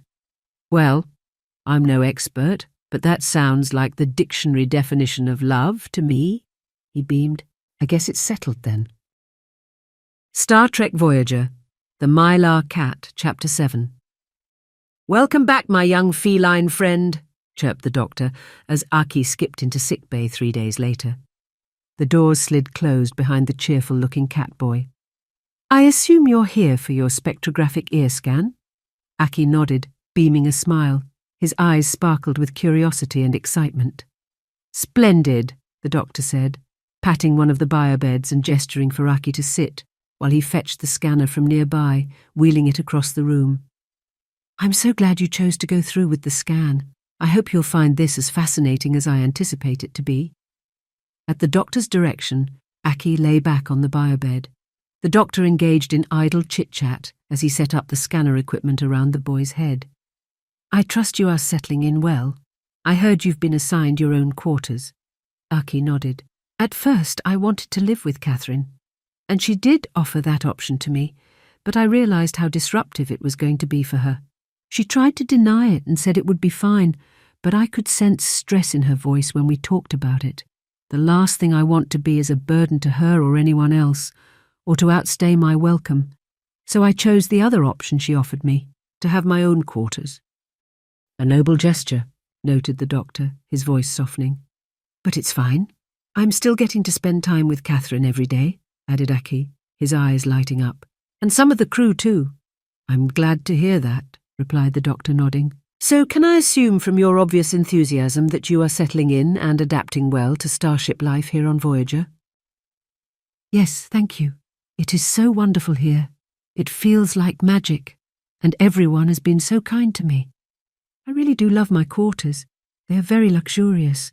I have my own bed, and a food replicator, and everything. The doctor couldn't help but smile at the excitement the young Neko boy showed for the most basic things that had come into his life. I'm glad you find it so agreeable. I'm pleased for you. After all, you've made a significant change to your life, finding a new home and family, moving away from the only life you've ever known. Your enthusiasm and love for Voyager and her crew have hopefully helped smooth the transition for you. Aki nodded. It is true. I cannot think of a time when I have ever felt this happy or safe. On Mylar, my whole life was dominated by a constant fear of starvation or death. We were anxious all the time, in constant fear of being killed, always needing to be vigilant and ready to flee at any moment. It was a horrible existence. Living in permanent fear was stressful and exhausting. Voyager has taken me away from all of that. Here I have a place to live that is safe and warm, where I do not have to keep fearing for my life or wonder if I am going to starve. I just do not have the words to express how wonderful and how valuable that is to me. Right now, I feel like I'm the luckiest Neko who ever lived. The doctor paused, taking in Aki's words. It's remarkable, Aki. You've come so far in such a short time. The courage you've shown is extraordinary. He gently placed a hand on Aki's shoulder, giving it a reassuring squeeze. Now let's see what makes those ears of yours so special, shall we? The doctor finished setting up the equipment and began the scan on Aki's ears. As the scanner hummed and moved, Aki lay still, his ears twitching slightly from the sensation. It only took a few minutes, and afterwards the doctor showed the resulting 3D image to the cat boy, who was fascinated by it and the doctor's explanation. Your ears are truly remarkable, Aki. The structure is incredibly complex, allowing for exceptional hearing abilities. It's no wonder you can hear so well, the doctor explained, pointing to different parts of the 3D image. Aki's eyes widened with amazement. Wow, that's incredible. I never knew they were so intricate. The doctor smiled, pleased with Aki's reaction. Yes, they are quite extraordinary. Understanding how they work can help us ensure they remain healthy and functioning properly. Aki skipped out of sickbay that day, feeling a lot more informed about how his ears worked, and in particular, why they worked so well. He felt a renewed sense of appreciation for his unique abilities and a deeper connection to his new life aboard Voyager. After a couple of months on board, Aki had settled in nicely. With his gentle, benevolent, trusting, and openly affectionate nature, he quickly became widely adored by the crew. He was constantly thrilled to be surrounded by such good people who treated him with genuine care, love, and kindness. The crew were always looking out for him, inviting him to join them in whatever fun or interesting activities they were up to, and he would happily participate. He had enjoyed several hours of holodeck time with Harry and Tom, who both treated him fondly, like a favoured kid brother. They'd let him join them in some Captain Proton adventures, which he found to be great fun, albeit a little scary at times. Aki also spent a lot of his daytimes napping. He was a cat boy, after all. Because he cherished the company of others and wanted to be around people as much as possible, Aki preferred to take naps in the more populated areas of the ship rather than alone in his quarters. He could often be found curled up asleep in the mess hall or in some of the community holodeck programs. He'd even ended up napping in sickbay on a few occasions. The doctor didn't mind. as long as he wasn't busy, and seemed to enjoy the company. Fairhaven on the holodeck was one of Aki's favourite places. He would spend hours just sitting and snoozing outside on one of the street benches, often near the railway station. He adored basking in the warm sunshine as life in the little Irish coastal town bustled all around him. Some of the holodeck characters would come and interact with him, and he sometimes awoke to find one of them, often one of the children, sitting on the bench with him, petting his big soft cat ears, which he found very soothing, usually causing him to fall back to sleep again. Just like a real cat, Aki made no secret of the fact he loved having his big furry cat ears and head petted. At first, most of the Voyager crew were polite and restrained enough not to touch them, even though many felt an instinctive and quite compelling desire to do so, just like they would with a regular cat. It was Ensign Durot who eventually broke that particular trend for restraint. She saw Aki fast asleep in the busy mess hall one lunchtime, and without giving it a second thought, went over to him, sat next to his head, and began petting his ears like it was the most normal and natural thing in the world. Aki stirred, smiled, and shuffled up closer to her, placing his head onto her lap and encouraging her to continue. She carried on, and Aki soon started purring loudly just like a cat would, clearly adoring the attention. His purring was loud and very cat-like and could be heard all across the mess hall. It was the first time the crew had ever heard Aki in his human form purring, and it triggered grins and wide comments of affection. After that, word got around, and the crew became far less restrained once they'd learned those adorable fluffy ears were not as off-limits as they'd first assumed. Henceforth, unsolicited and spontaneous ear and head rubs became a normal, welcome, and regular part of interactions with Aki. The more time Aki spent among the crew, the more he became a fixture in their lives. His presence was a reminder of the unexpected joys that could be found even in the far reaches of space. He brought a sense of home and warmth that Voyager hadn't known before. The once lonely corners of the ship now often echoed with his laughter and the gentle sounds of his purring. Star Trek Voyager, The Mylar Cat, Chapter 8. 4 months into joining Voyager, Aki suddenly started to become noticeably quieter and more withdrawn. He spent increasing amounts of time alone in his quarters, a stark contrast to his usual sociable self. While he still participated in activities and remained friendly and affable during social interactions, everyone quickly began to notice that something wasn't right. His once contagiously bright and enthusiastic energy had dimmed, and his charming smile had lost its sparkle, replaced by a subtle melancholy. Aki's big, beautiful blue eyes now often carried a look of worry or fear. He flinched at sudden noises, hunching his shoulders as if to make himself smaller and protect himself. Simple things like a loud voice, a dropped tool, or even a cough would cause him to jump nervously. This newfound nervous behaviour was a troubling sign to the crew who had grown immensely fond of him. The change in Aki's demeanour had not gone unnoticed. Captain Janeway and Chakotay were particularly concerned. They observed him closely, noting the subtle signs of distress, the way his ears would twitch nervously, how he would glance around as if expecting danger, and the way he clung to familiar crew members during social gatherings. It was clear to everyone that Aki was no longer the carefree catboy they had come to love. This nervous behaviour began immediately after Voyager suffered an unprovoked attack a week earlier. It was the first time the ship had engaged in battle since Aki had joined, and the experience had been harrowing for him. Until that moment, he hadn't realised Voyager even had weapons, or that space travel could be so perilous. The cause of the attack was resolved quickly and diplomatically, and Voyager was soon repaired and back on course. However, witnessing the battle was a genuinely traumatic ordeal for Aki. The sudden alarms, the vibrations and terrifying sounds from the phaser blasts, and the tense atmosphere on the bridge had all combined to leave him deeply shaken. He had felt an overwhelming sense of fear and helplessness as the crew rushed to their stations, fighting to protect the ship. Nobody had thought to warn him or explain that the ship and crew sometimes faced hazardous situations, often involving violent skirmishes and battles. The unexpectedness of the conflict had left Aki feeling vulnerable and afraid, his sense of security shattered. He found himself constantly on edge, reliving the terror of that day whenever he heard sudden noises or felt the ship shudder. The crew, noticing Aki's distress, tried their best to support him. Neelix prepared his favourite meals, hoping to cheer him up.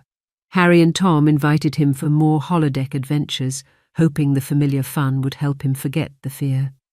B'Elanna, who had grown fond of Aki's curiosity about engineering, took extra time to explain the ship's systems, trying to reassure him about Voyager's capabilities and safety.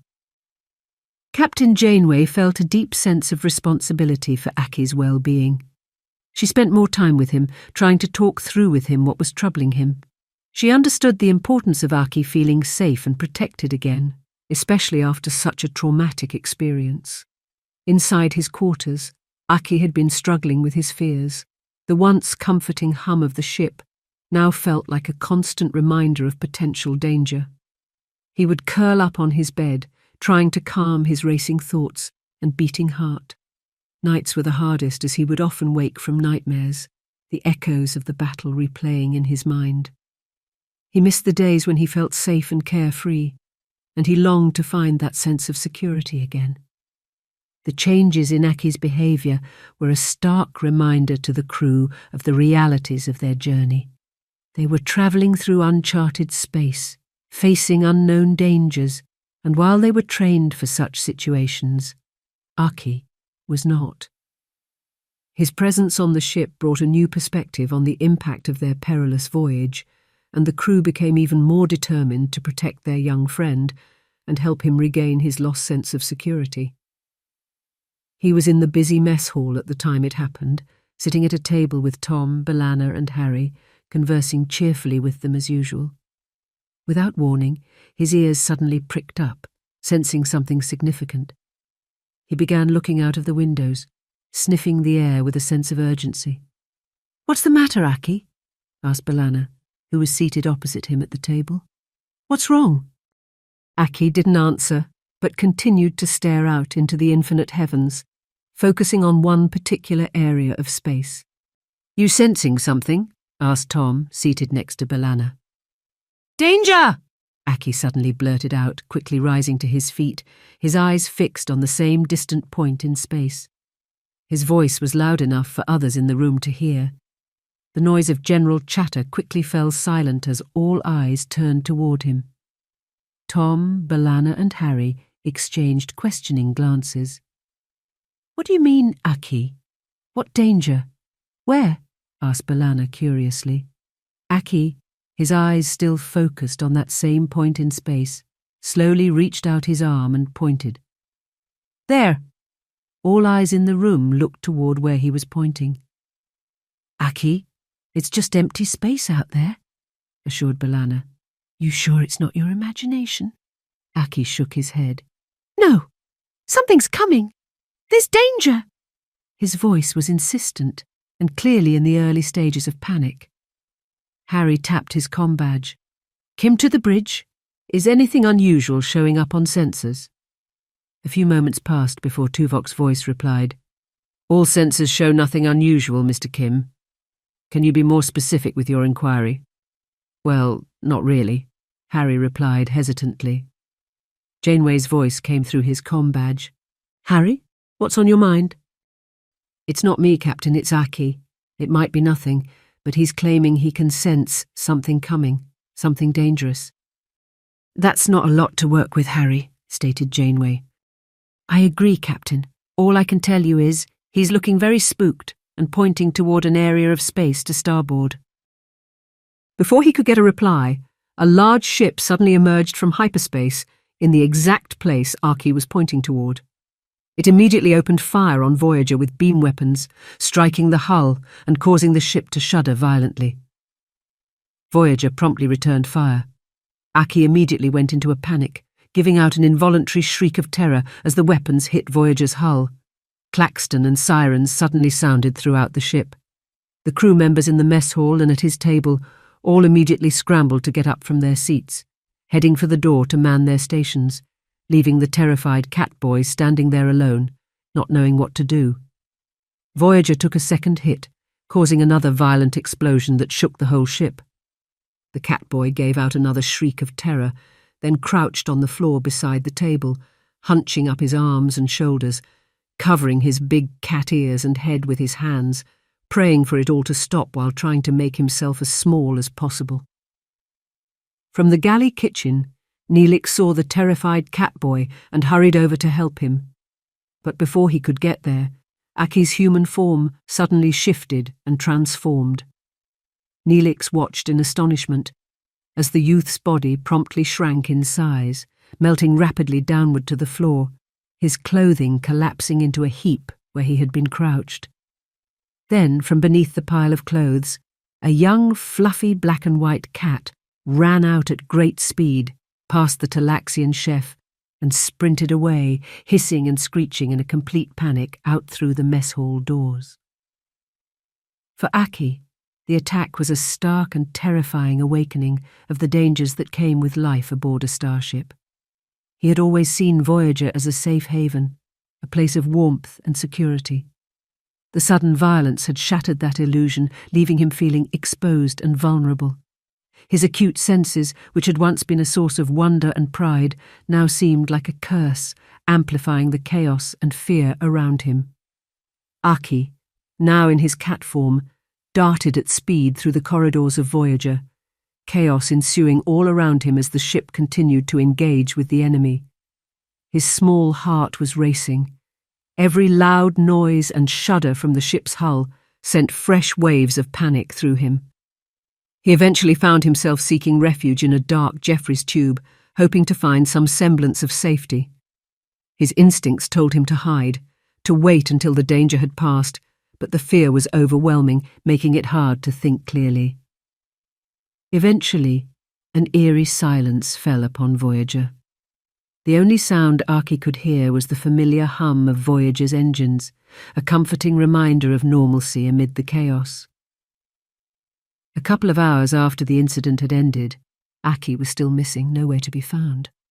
When word of the Catboy's absence reached the bridge, Harry reconfigured the ship's sensors to try to detect his life signs, and Aki was quickly located in a Jeffries tube close to engineering. With the crew still busy making repairs from the attack, Janeway had an idea and called upon young Ensign Billy Telfer from Deck 15 to find Aki. She had recently considered Billy one of her lost sheep, a crew member who wasn't really cut out for starship life, mostly due to crippling levels of hypochondria. However, that had all changed on a recent away mission in the Delta Flyer, where during a close encounter with an alien species, he appeared to be cured of his adverse anxieties and seemed more able to function again. After that eventful mission, Janeway had been quietly keeping an eye on Billy's progress. She figured that getting him to rescue Aki might help him further break from his hypochondria-focused habits and way of doing things. As a bonus, she hoped it might also open up the possibility of Billy making a new friend, something she knew he didn't have a lot of. She realized Aki would likely be very grateful and feel beholden to whomever came to his rescue during this time of great anxiety. Telfer was surprised to hear Captain Janeway's voice coming through his comm badge, giving him the orders to find Aki. He immediately made his way toward the specified location near engineering. Billy had heard about Aki, the boy with the cat ears, but being stuck down on Deck 15 for most of the time, he had not yet actually seen or met him in person. After a few minutes of searching around the area of the Jeffries tube, the ensign heard a soft meow and spotted a little black and white cat huddled up and trembling with fear behind some conduit pipes. "Hello there, little guy," he smiled cheerfully, surprised by its presence. "I guess you must be the ship's cat," he mused. "You look pretty scared being in here all alone. Don't worry, I can take you back to the main living area. Who do you live with anyway? I guess someone must be taking care of you." He tried to entice it over to him, and after a hesitation, The little cat cautiously emerged from his tiny hiding space and let Billy carefully pick him up. The ensign held the little cat at arm's length and, after feeling satisfied he wasn't having any kind of allergic reactions to it, he spent the next few minutes holding and cuddling it reassuringly in his arms until it had calmed down and started purring. The little cat, feeling very grateful he wasn't alone anymore, started instinctively nuzzling Billy's neck and licking his earlobe. "You're a friendly little thing, aren't you?" The ensign chuckled as he found himself quickly falling in love with this little ball of fur that seemed so friendly and affectionate.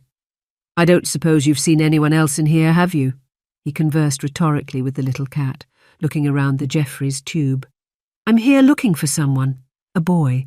Apparently they have ears that look a bit like yours, although I've never met them in person before," he mused as he petted and rubbed the young cat's ears, which the little creature was clearly enjoying very much. Telfer tapped on his comm badge. "Ensign Telfer to the bridge. I'm in the location specified, but there's nobody here. Only the ship's cat." "Ensign, this is the captain. We don't have a ship's cat." Well, Captain, there's definitely a little cat in here. It's sitting in my arms, purring." He moved the cat a little lower so its face was closer to his comm badge, and the sounds of purring came over the intercom. Janeway looked at Chakotay, a small grin forming on her face. "Ensign, is the cat black with white features and has very soft velvety ears?" "Affirmative, Captain," Billy replied. "And it's also got the most amazing eyes you've ever seen." Star Trek Voyager, The Mylar Cat, Chapter 9. The conference room was full, and the senior staff were all in attendance for the morning briefing. After reviewing the routine ship's systems reports, the conversation soon shifted to the most puzzling aspect of the previous day's events, Aki's unexplainable prediction of the attack, which turned out to be nothing more than the result of mistaken identity, a monumental error by an overzealous commander hoping to impress his superiors. After a grovelling apology from the regional administrator, Voyager was given full dispensation to continue on its way through the region, unhindered. The discussion soon turned to Aki's unexplainable prediction of the attack. "I'm telling you, Captain, he got spooked at least a minute or two before the ship even appeared. Somehow he knew the attack was coming long before we did," asserted Tom. "It's true, he started panicking and told us danger was coming," confirmed B'Elanna. "He even pointed to the exact place in space where the ship would emerge from," added Harry. "It was all far too accurate to be coincidental." "I can't even begin to guess how he knew," continued Tom. "It was like he had a sixth sense or something." Janeway was intrigued by their explanations. It's always been a widely held belief that some animals have access to perceptions and intuition far beyond our understanding, she mused. Anyone who's ever owned a dog or cat will likely have a story to tell about how their pet seemed to know about something, long before they did. I wonder if Aki's feline traits have given him those same perceptive abilities. "There may be other explanations, Captain," interjected Tuvok calmly. "He could possess latent telepathic abilities, perhaps sensing the hostile intent of the approaching ship's commander. However, as a telepath, I have not personally detected such abilities in Aki thus far." "The doc did a spectrographic scan of Aki's head when he first came aboard," suggested Harry. "Might be worth getting him to look at the results again, see if it highlights any known telepathic traits." "There is also another possible explanation, one that could have implications from a security standpoint," added Tuvok. "We must consider the possibility that Aki is not what he claims to be, and could, in fact, be an imposter, perhaps even a spy, intentionally planted aboard Voyager. I appreciate the suggestion may seem unpalatable, but it could explain how he came to have prior knowledge of the attack." The room fell into tense silence. Tom's face flushed with frustration, while Chakotay clenched his jaw, visibly unsettled by the suggestion. The idea that Aki, this wholesome, achingly gentle cat boy they had grown to care for so deeply, could be an imposter or spy seemed ridiculous to them. Janeway also raised an eyebrow, a little taken aback by Tuvok's idea. "That's quite a reach, Tuvok," declared Janeway. But I do appreciate, as Chief of Security, it's your duty to consider every possibility, no matter how unlikely." Tuvok gave her an appreciative nod, realizing his suggestion had ruffled feathers more than he'd anticipated. Janeway continued, "I've not seen or sensed even an inkling of evidence to support that particular hypothesis, Tuvok. A good spy will rarely offer up evidence of their intentions or show their hand," argued Tuvok, feeling compelled to double down on his suggestion. "But at the least, it does provide an explanation that could be physically plausible, as opposed to some unexplainable and mysterious sixth-sense intuition." Janeway nodded. "I appreciate where your logic is rooted, Mr. Tuvok, but until we have any actual evidence to support your imposter hypothesis, I'm willing to give Aki the benefit of the doubt for now, and assume he is innocent, and his precognition abilities came from another source." "Captain," piped up Seven, "if the cat child has precognitive abilities, regardless of how they are sourced, exploiting those abilities could be a valuable asset to the ship and crew. Any type of advanced warning may give us a valuable advantage, especially for potentially perilous situations, such as what happened yesterday." "The cat child? Exploit him?" suddenly protested Tom, sounding annoyed. "Seven, he has a name. It's Aki, and I don't care what abilities he might or might not have. He's still just a kid. Nobody is going to exploit him." Seven's ocular implant shifted upwards in surprise at Tom's outburst. "Forgive me, Lieutenant, perhaps an inconsiderate choice of words. I am aware of your fondness for the boy, and I appreciate your desire to protect him. I will endeavour to be more mindful in future, but my suggestion, Captain, remains valid. If Aki's abilities are consistent and reliable, they could be a valuable asset to this ship and crew." Janeway noticed Tom getting flustered and quickly intervened, gently placing her hand on his shoulder. "Don't worry, Tom," she whispered softly, diffusing his tension before it could escalate. "You already know our first priority will always be Aki's well-being, but Seven does have a valid point, and I would be lying if I said the thought hadn't crossed my mind." Tom sighed, his tension easing. "I understand, Captain, but Aki is just a kid, and he's so delicate, so easily intimidated. Pressuring him into something he probably doesn't fully understand, it just feels wrong." "Of course not, Tom," she replied gently. "We'd never coerce or force him into anything, but Aki has expressed a desire to contribute to the ship, and if he feels comfortable with it, this could be a way for him to help in a meaningful and potentially significant way." B'Elanna chimed in. "He's mentioned that to me too. He wants to feel useful and keeps asking if there's something he can do in engineering. He was thrilled to run a few errands the other day, just couriering pads to various crew members around the ship. He absolutely loved it." Janeway nodded. "Well, before we make any further decisions, I'll discuss it with him and see how he feels about it." Tom spoke up again, but he still didn't seem convinced. "I'm uncertain you fully understand how sensitive Aki is. He's a total worry monster. He worries and frets about everything. If we start putting big responsibilities on his shoulders, it'll just worry him more. He'll lose sleep over it." Janeway looked at Tom with genuine warmth. "Tom, your concern for Aki really touches me. It's clear how deeply you care about him and how much he's come to mean to you. You have my promise that we'll approach this matter with the sensitivity it needs. Thank you for being such a good friend to him." B'Elanna chipped in again. "Tom's right about Aki, but I think we're seriously overthinking this. We don't need to turn this into a big deal. All we do is encourage him to contact the bridge in the event he has any future precognitive experiences. We keep it casual and low-key, with no pressure, no promotions to predictions officer or any great fanfares. That way, Aki simply knows what to do if it happens again. No pressure, no stressful commitments, no worrying weight of responsibility placed on his shoulders." There was a general nodding of heads around the room, as everyone, even Tom, looked more accommodating to the suggestion. "I think that's a perfectly reasonable approach," Janeway spoke softly. She turned her eyes to Tom. "Lieutenant?" Tom nodded, finally conceding to the idea. "Although we are assuming an awful lot here, Captain. We don't even know if these precognition abilities exist as a regular thing, or if what happened yesterday was just a one-off. At the very least, we'll need to wait until Aki has transformed back into his humanoid form, suggested Harry. Assuming he'll ever transform back again, he did get pretty scared. Agreed, spoke Janeway, and this whole matter needs to be handled delicately. For the time being, I'm ordering everyone not to discuss this idea with Aki. Let's just concentrate on giving him what he needs to feel safe enough to, hopefully, transform back into his humanoid form again.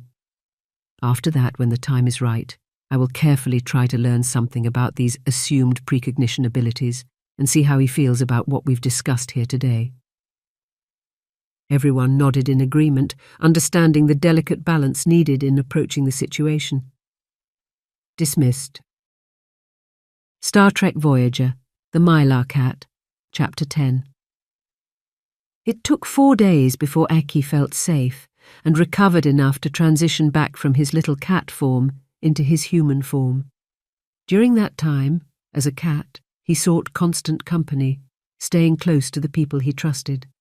Whether in the mess hall or wandering Voyager's corridors, Aki would eagerly approach and greet anyone he met, and many of the crew would stop to pet and fuss over him, or even pick him up for a cuddle. Knowing that Aki had been traumatized by the attack, they offered compassion and reassurance, hoping it would make him feel safe enough to transform back into the beloved cat boy they all missed. On the 4th day, Aki finally emerged from his quarters in humanoid form. The first person he encountered was Tom, who was heading for the bridge in the same corridor.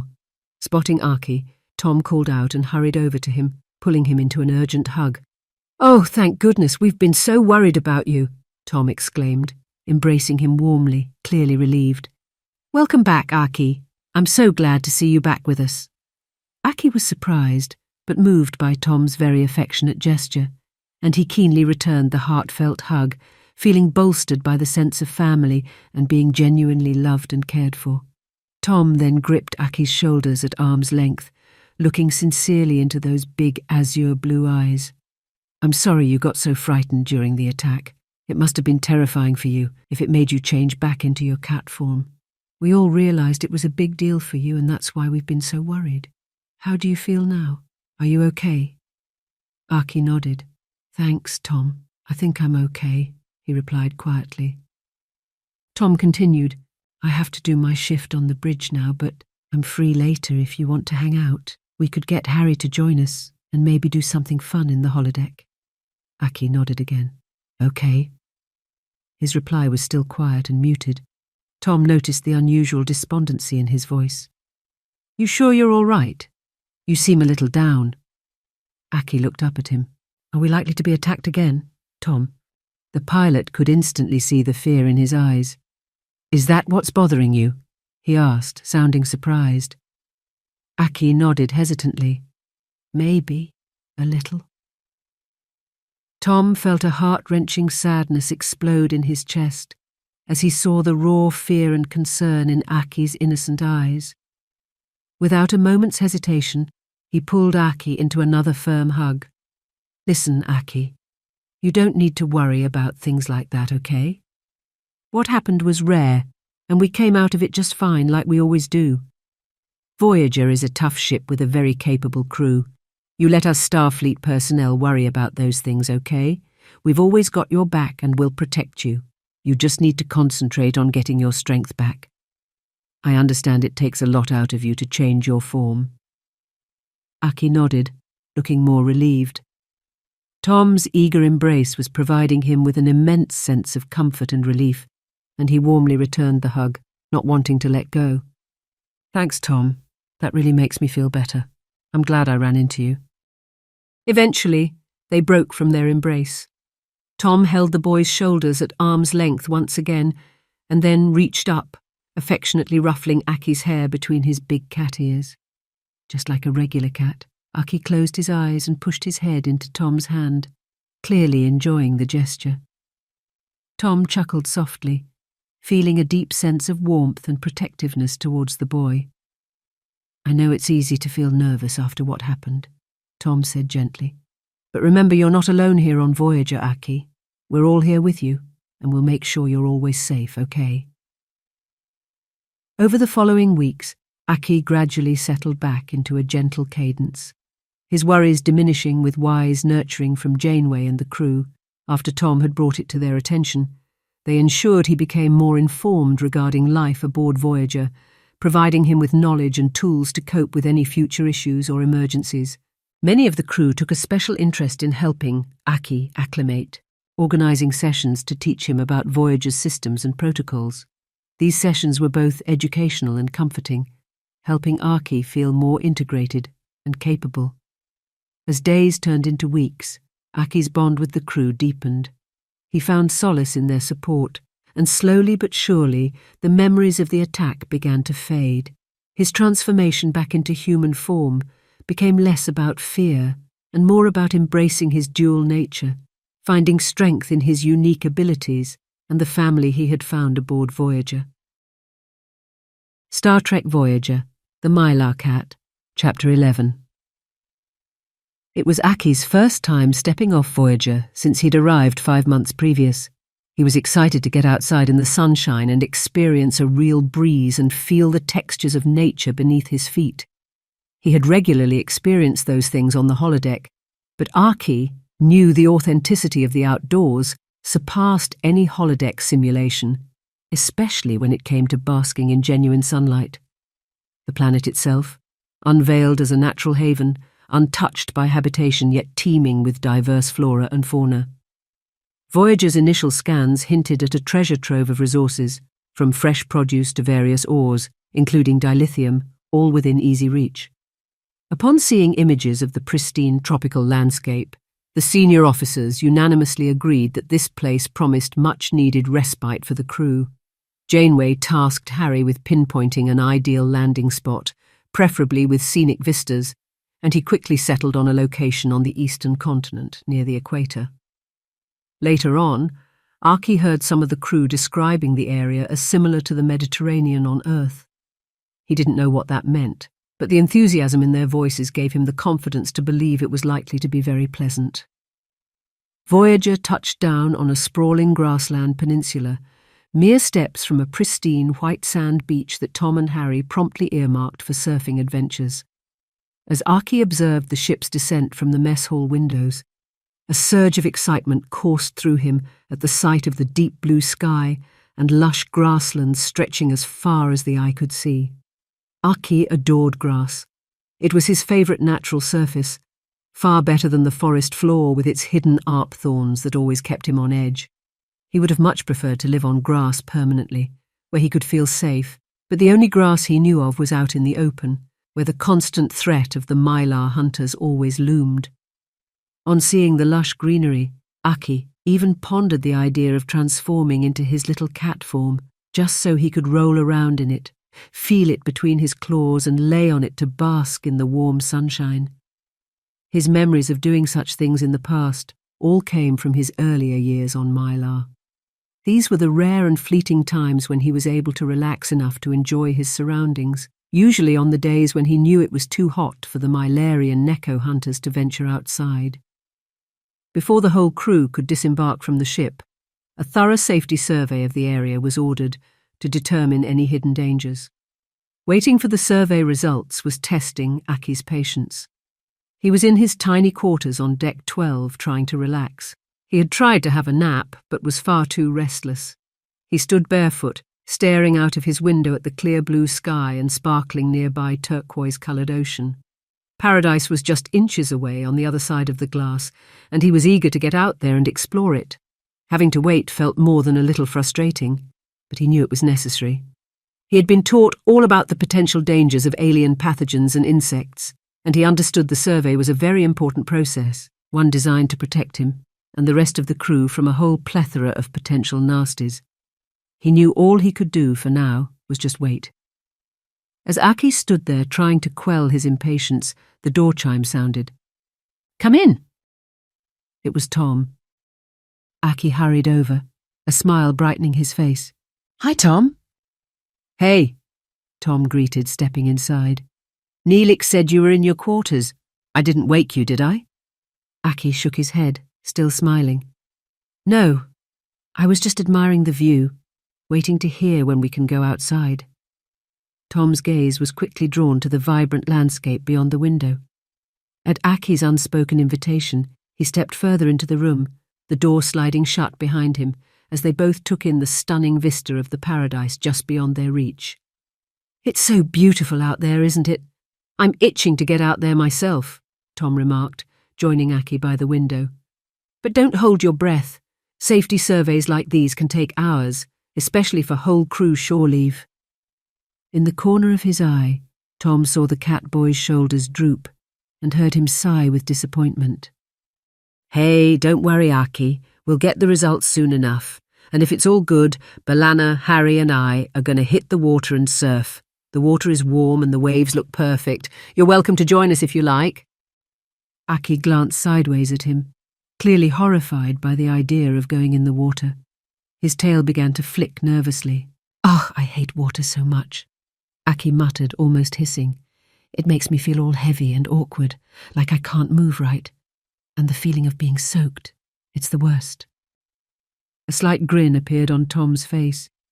He was reminded that despite looking and acting mostly like a normal tween boy, Aki was still part cat, and the lieutenant was quickly prompted to remember how much cats were repelled by water. The image of a drenched, disgruntled kitten flashed through his mind, making him chuckle softly. Sorry, my bad, Tom apologized with a smile, ruffling Aki's hair affectionately. I didn't think that one through. That was pretty thoughtless of me. Aki suddenly felt crummy for rejecting Tom's offer so acrimoniously. He tentatively reached his right hand up, cupping it onto Tom's closest shoulder. No, I'm sorry, Tom. It was kind of you to think of inviting me. Thank you. I'd never go in the water, but I'd be very happy to watch you doing the surf-hitting water thing from the beach. Tom chuckled quietly, charmed by Aki's attempt to mimic the words he'd used to describe surfing, despite the young catboy clearly having no clue what it was. Great, I'm really looking forward to it, replied Tom. In the meanwhile, while we're waiting for the survey results, we should probably use this time to prepare. Aki looked puzzled. What should we do? Well, for starters, you're not planning on going out there dressed like that, are you? He pointed to the dull blue civilian fatigues the catboy was wearing. They were exactly the same design of clothing Tuvok had replicated for him when he was first discovered in the captain's bed. The clothes were so functional, warm and comfortable, Aki had never really felt the need to wear anything different. Tuvok had taught him how to replicate new ones and recycle the old, and also how to choose different colours, but that was the extent of his clothing knowledge. These are the only clothes available with a hole for my tail, but they're fine. I like them. I wondered why I've never seen you wearing other types of clothing, said Tom. I'll set up an algorithm for the computer to automatically make the tail modifications for you. That way you can replicate any type of clothing you want. Thanks, Tom. But why would I want to wear different types of clothing? These are just fine. Tom looked at him in surprise and chuckled. You really have no clue, do you? Aki looked back at him blankly.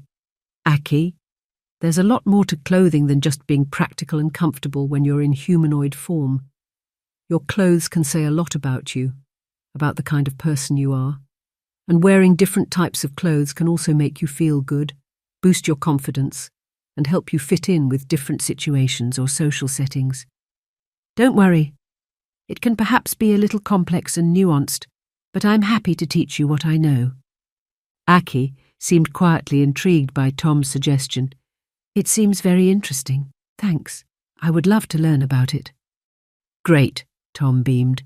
So first things first, you should know that your current clothes, called fatigues, were specifically designed for wearing on board starships. But if you wear them outside, especially on this planet, you'll quickly overheat. You need something for a tropical environment, and I suggest something much more casual. Tom walked over to the replicator in the corner of Aki's room. Computer, we need an outfit suitable for... He glanced at Aki's petite frame. Although Aki looked around 12, his physical size was smaller. A 10-year-old. One classic Hawaiian-style shirt and shorts outfit, pineapple motif. He then looked down at Aki's bare feet. "And a pair of flip-flops." As the items materialized, Aki's eyes widened in curiosity. He picked up the Hawaiian shirt, admiring the vibrant colors and quirky pineapple print with a mix of shock and surprise. Tom couldn't help but laugh at Aki's reaction. "Don't worry, Aki," Tom said. "You'll look great in these. Plus, it's not just about the clothes, it's about enjoying yourself out there. This is a chance to experience something new and have a little fun." Aki hesitated, eyeing the flip-flops with a mix of uncertainty and amusement. "Do these really work? They look different."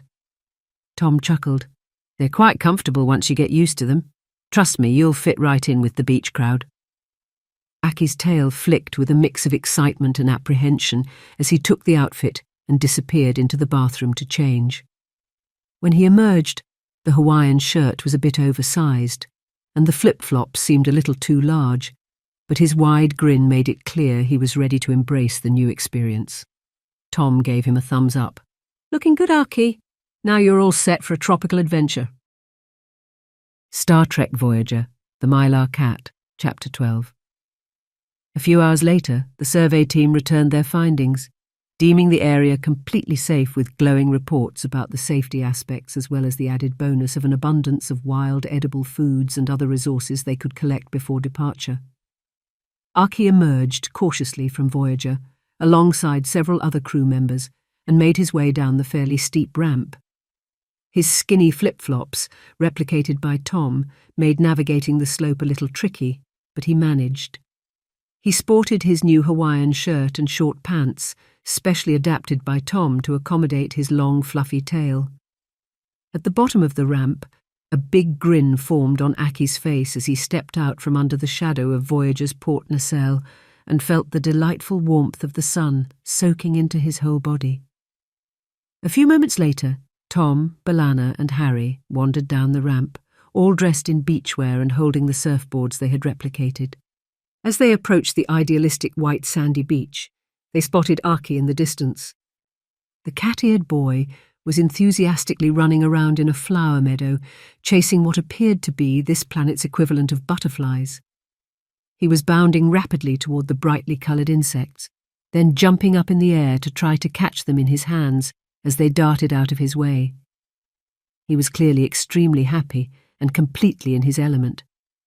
They could hear him laughing and giggling, and saw a huge grin on his face as he ran. "Oh, that's adorable," grinned B'Elanna. "He's acting just like a playful little kitty cat." Some time later, Aki was sat on the pristine white sand beach, soaking up its warmth, half dozing, half watching, as his three friends were out on the surf catching waves. Several small groups of crew were on the beach nearby. Some just sat relaxing, some swimming in the ocean, others playing various games like volleyball or catch with flying hover discs. Some of the younger lower-deck ensigns, who were sitting in a group near Aki's position, had started to get a little rowdy. They were picking each other up and dumping each other in the water, much to their own amusement. Aki watched on sleepily, enjoying the soothing warmth and relaxing atmosphere as the sun gently baked his fur ears and tail. He took pleasure in seeing how everyone was so at ease and having a great time. After a while, the young ensign's rowdiness began to spill over and escalate to other nearby crewmates as they began targeting friends and colleagues for unsolicited dunkings. It was all done in good spirits. Even Neelix ended up having an unplanned swim. He protested at first as the ensigns carried him the short distance to the shoreline, but by the time they'd dropped him in the water, he was laughing as much as they were. As the cat boy sat quietly on the sand, deeply relaxed and half dozing, he failed to notice several pairs of mischievous eyes turn towards him. Janeway strode with purpose into sickbay and immediately saw three ensigns sitting on biobeds in their beachwear, awaiting treatment. Each of them was peppered with several sore-looking, bloody cuts and scratches. "All right, what happened?" demanded the captain, in a slightly unsympathetic and curt tone. "Doctor, what caused these injuries?" On seeing the captain's somewhat irked mood, The doctor opted for diplomatic discretion. "I believe the ensigns might better provide an explanation in this particular case, Captain." Janeway stepped closer to the first ensign. "Ensign Farley, I'm listening." The young ensign looked sheepishly at her. "It was a mistake, a complete misjudgment. Totally our fault, Captain. You mustn't blame Aki. This wasn't his fault in any way." "Aki did all this to you?" she gasped in astonishment. The ensign reluctantly nodded. "But it wasn't his fault," he admitted. "We had no idea he was so afraid of the water. Ensign, tell me exactly what happened."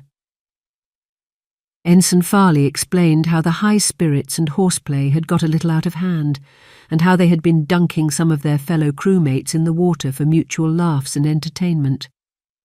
"It was all done and taken in good spirits, Captain, but in all the excitement, we completely failed to register how scared and panicked Aki had become when we tried to drop him in the water too." The second ensign chipped in with more information.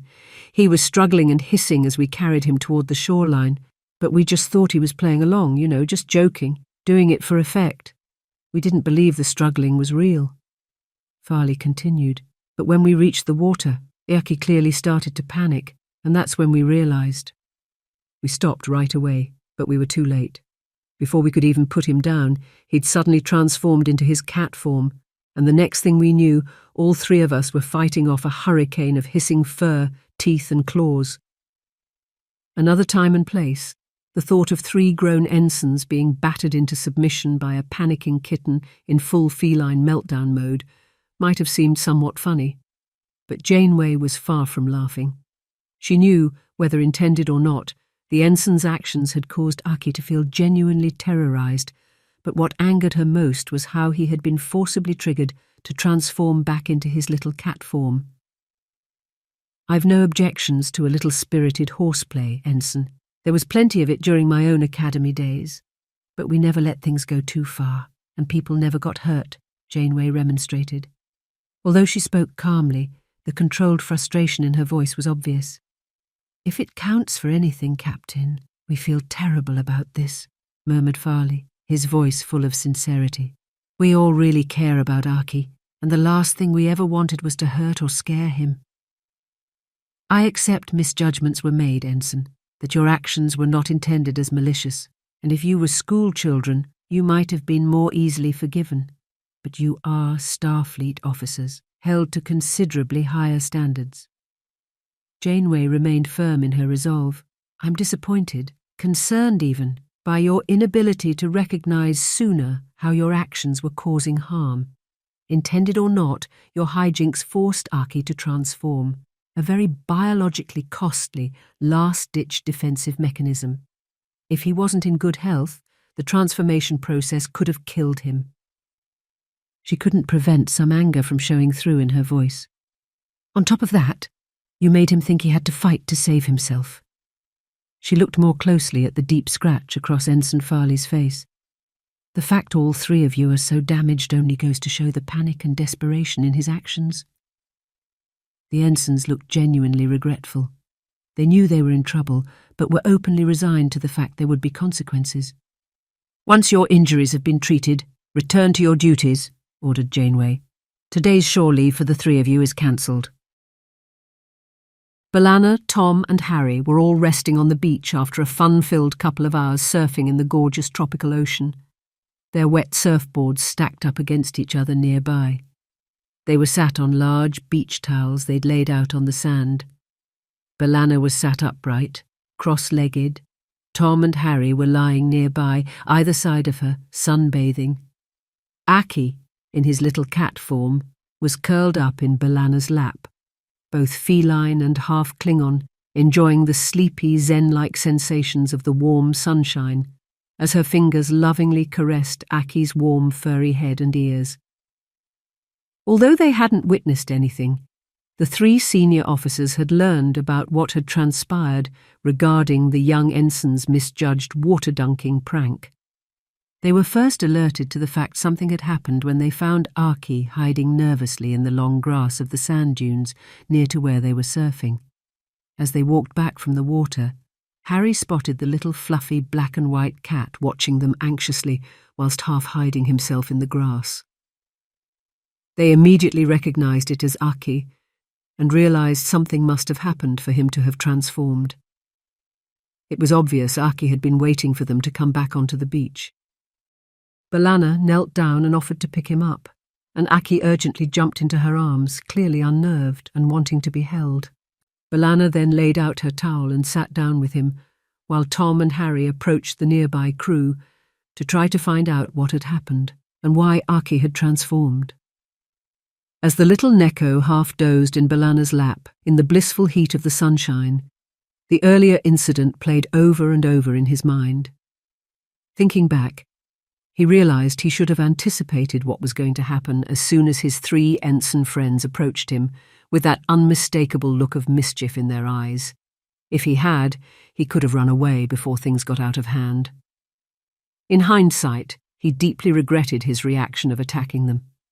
It was a completely instinctive reflex, something he didn't have control over. When he thought he was going to be thrown in the water, his natural instincts took over, and in the ensuing panic, he'd lashed out with everything he had.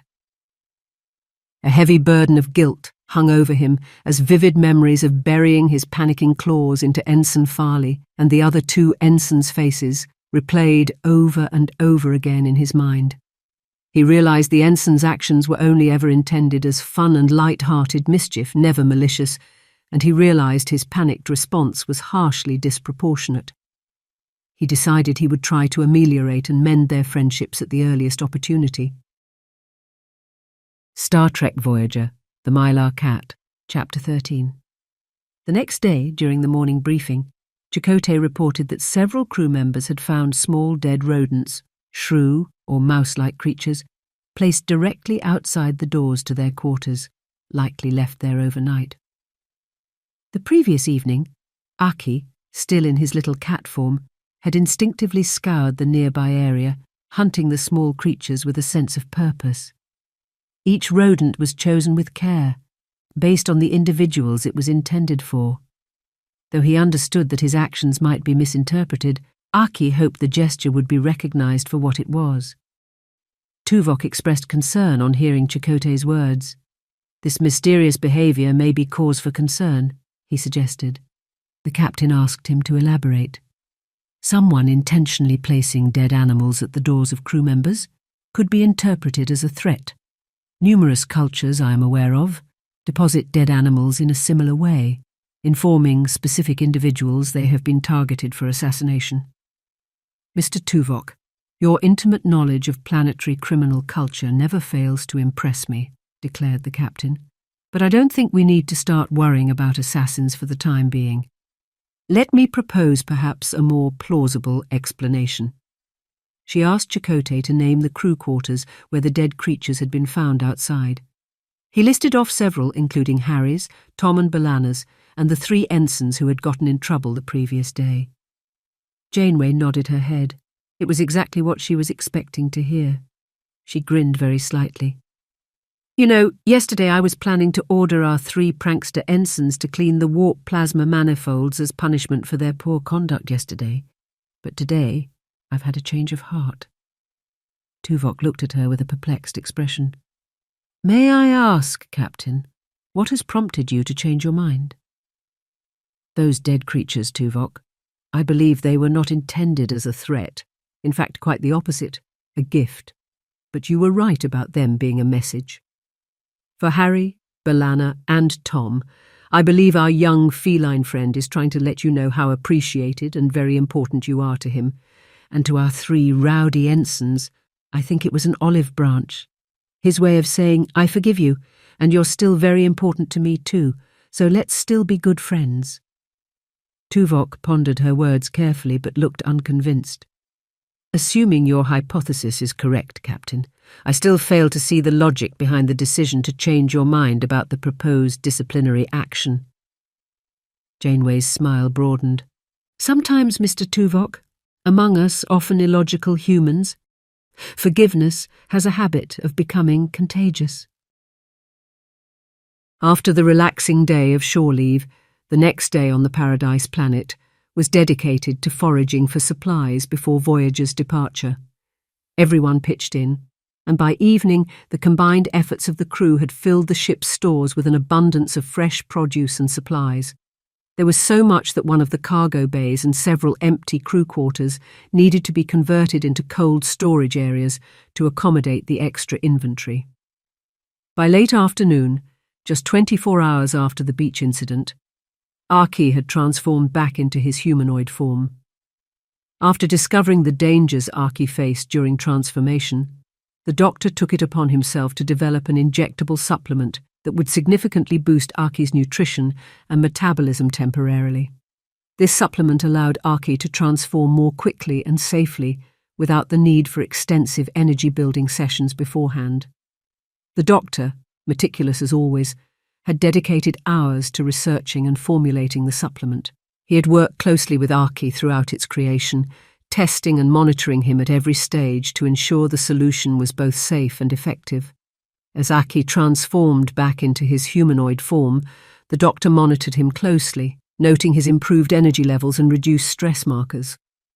The successful transition gave Archie the confidence to fully embrace his dual nature without any more fear. That same afternoon, the three rowdy young ensigns stood to attention side by side in the captain's ready room, summoned there by the captain herself. "Ensigns, you are here as a matter of discipline, and it is my job to determine suitable sanctions for your conduct yesterday," Janeway began, her tone stern and authoritative. "Yes, Captain," all three replied in unison, standing rigidly at attention. Janeway continued. "Yesterday, I was prepared to assign you a week of plasma conduit scrubbing. However, today, there has been a change of plan." She paced the room, her presence commanding and unwavering. "Your actions yesterday were poorly judged and, quite frankly, foolish. However, I acknowledge they were not malicious or intended to cause harm. You made an error in judgment, got caught up in the moment. It happens. I also believe had you realized your mistake sooner, you would have acted quickly to try to prevent the harm that occurred." She paused, letting her words sink in. The ensign stood silently, absorbing the gravity of her message. "Make no mistake, though. Your failure to promptly recognize the harm you were causing at the time remains a point of concern and even disappointment to me. But it is my hope that you will learn from this incident and become better officers as a result. Therefore, upon further consideration, and also taking into account an appeal on your behalf from a certain feline member of our crew, I cannot in good conscience impose further disciplinary action. You forfeited half of yesterday's shore leave, so we'll consider that time served and put this matter to rest. It will be noted in my log as a minor disciplinary issue, and it will not appear on your personal records." "Thank you, Captain," the ensigns exclaimed simultaneously, looking visibly relieved. "Don't thank me, gentlemen," Janeway replied. "Archie was the one who turned things around for you. Everyone's allowed a slip-up now and then. Let's call it a learning experience and move forward." She gave a small, encouraging smile, signalling that the matter was closed and they could move on. "Did Archie really advocate for us, Captain?" asked Farley, his tone filled with surprise. She nodded. "In his own unique way, yes. I understand you all received a rather unique gift this morning?" The young ensigns looked at each other for a moment, uncertain what she meant, until one of them figured it out. "Do you mean those dead rodents, Captain?" Janeway nodded. "Despite what you did to him yesterday, it seems Archie still thinks the world of the three of you. I believe that was his way of letting you know." Later that evening, Janeway entered the busy mess hall for her usual coffee and snack. Among all the bustle, she spotted on the far side of the room Archie in his humanoid form, sat at a table with the three young ensigns. They were all smiling, chatting, and laughing warmly together, their combined energy and body language radiating an unmistakable sense of great friendship, closeness, and care. As Archie sat with the ensigns, he couldn't help but feel relief and happiness. The previous day's fear and panic seemed like a distant memory now.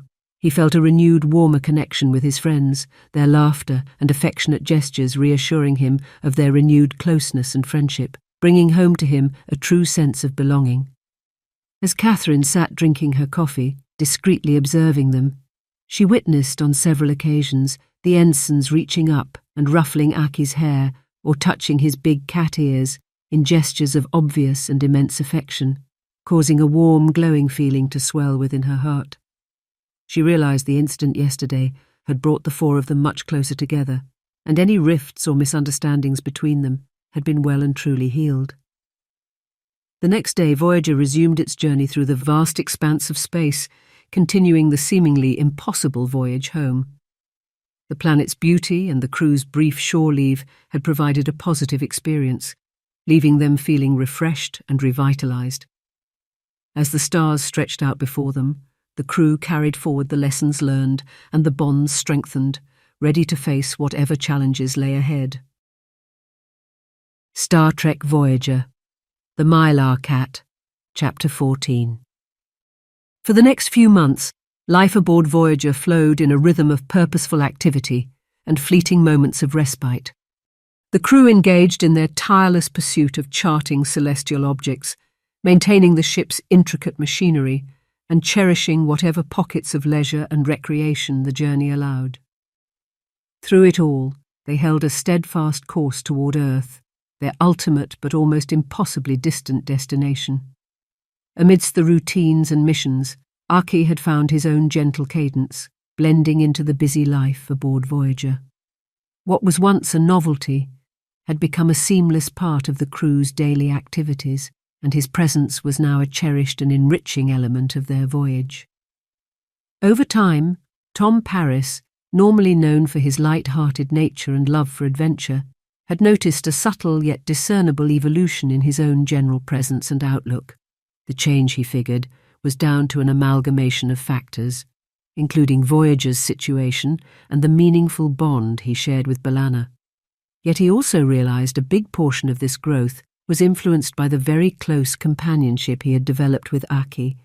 It's often said that people tend to mirror the company they keep, and as Tom spent more time in the company of Aki, he couldn't help but be influenced by the gentle, consistently kind-hearted, yet vulnerable aura the young cat boy radiated.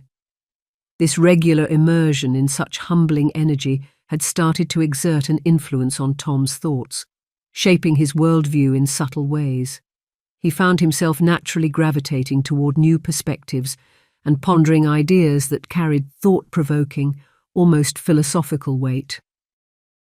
Embracing an open heart, Tom came to recognize that Aki's almost permanent state of being present in the moment had had a profound influence on him. For example, to venture beyond mere thrill-seeking within the holodeck. It had led Tom to discover the holodeck's capacity for fostering greater moments of soulful contemplation, rather than just running around shooting things. One such catalyst was a hidden gem of a program called Earth Garden. Nestled inconspicuously within the ship's archive of holodeck programs, Earth Garden lay amidst a long list of much more fanciful simulations. The name itself seemed very unassuming, overshadowed by the allure of other virtual worlds whose titles beckoned with promises of far greater excitement or interest. And thus, Earth Garden remained untouched, gathering digital dust, until Aki's gentle curiosity led him to select it one day. Upon entering the program, Aki discovered a world of breathtaking beauty. It was a holographic rendition of a renowned earthly garden, insanely realistic, but further transformed by holographic imaginings into an even more resplendent collection of beautiful, fantasy-esque, dreamy vistas.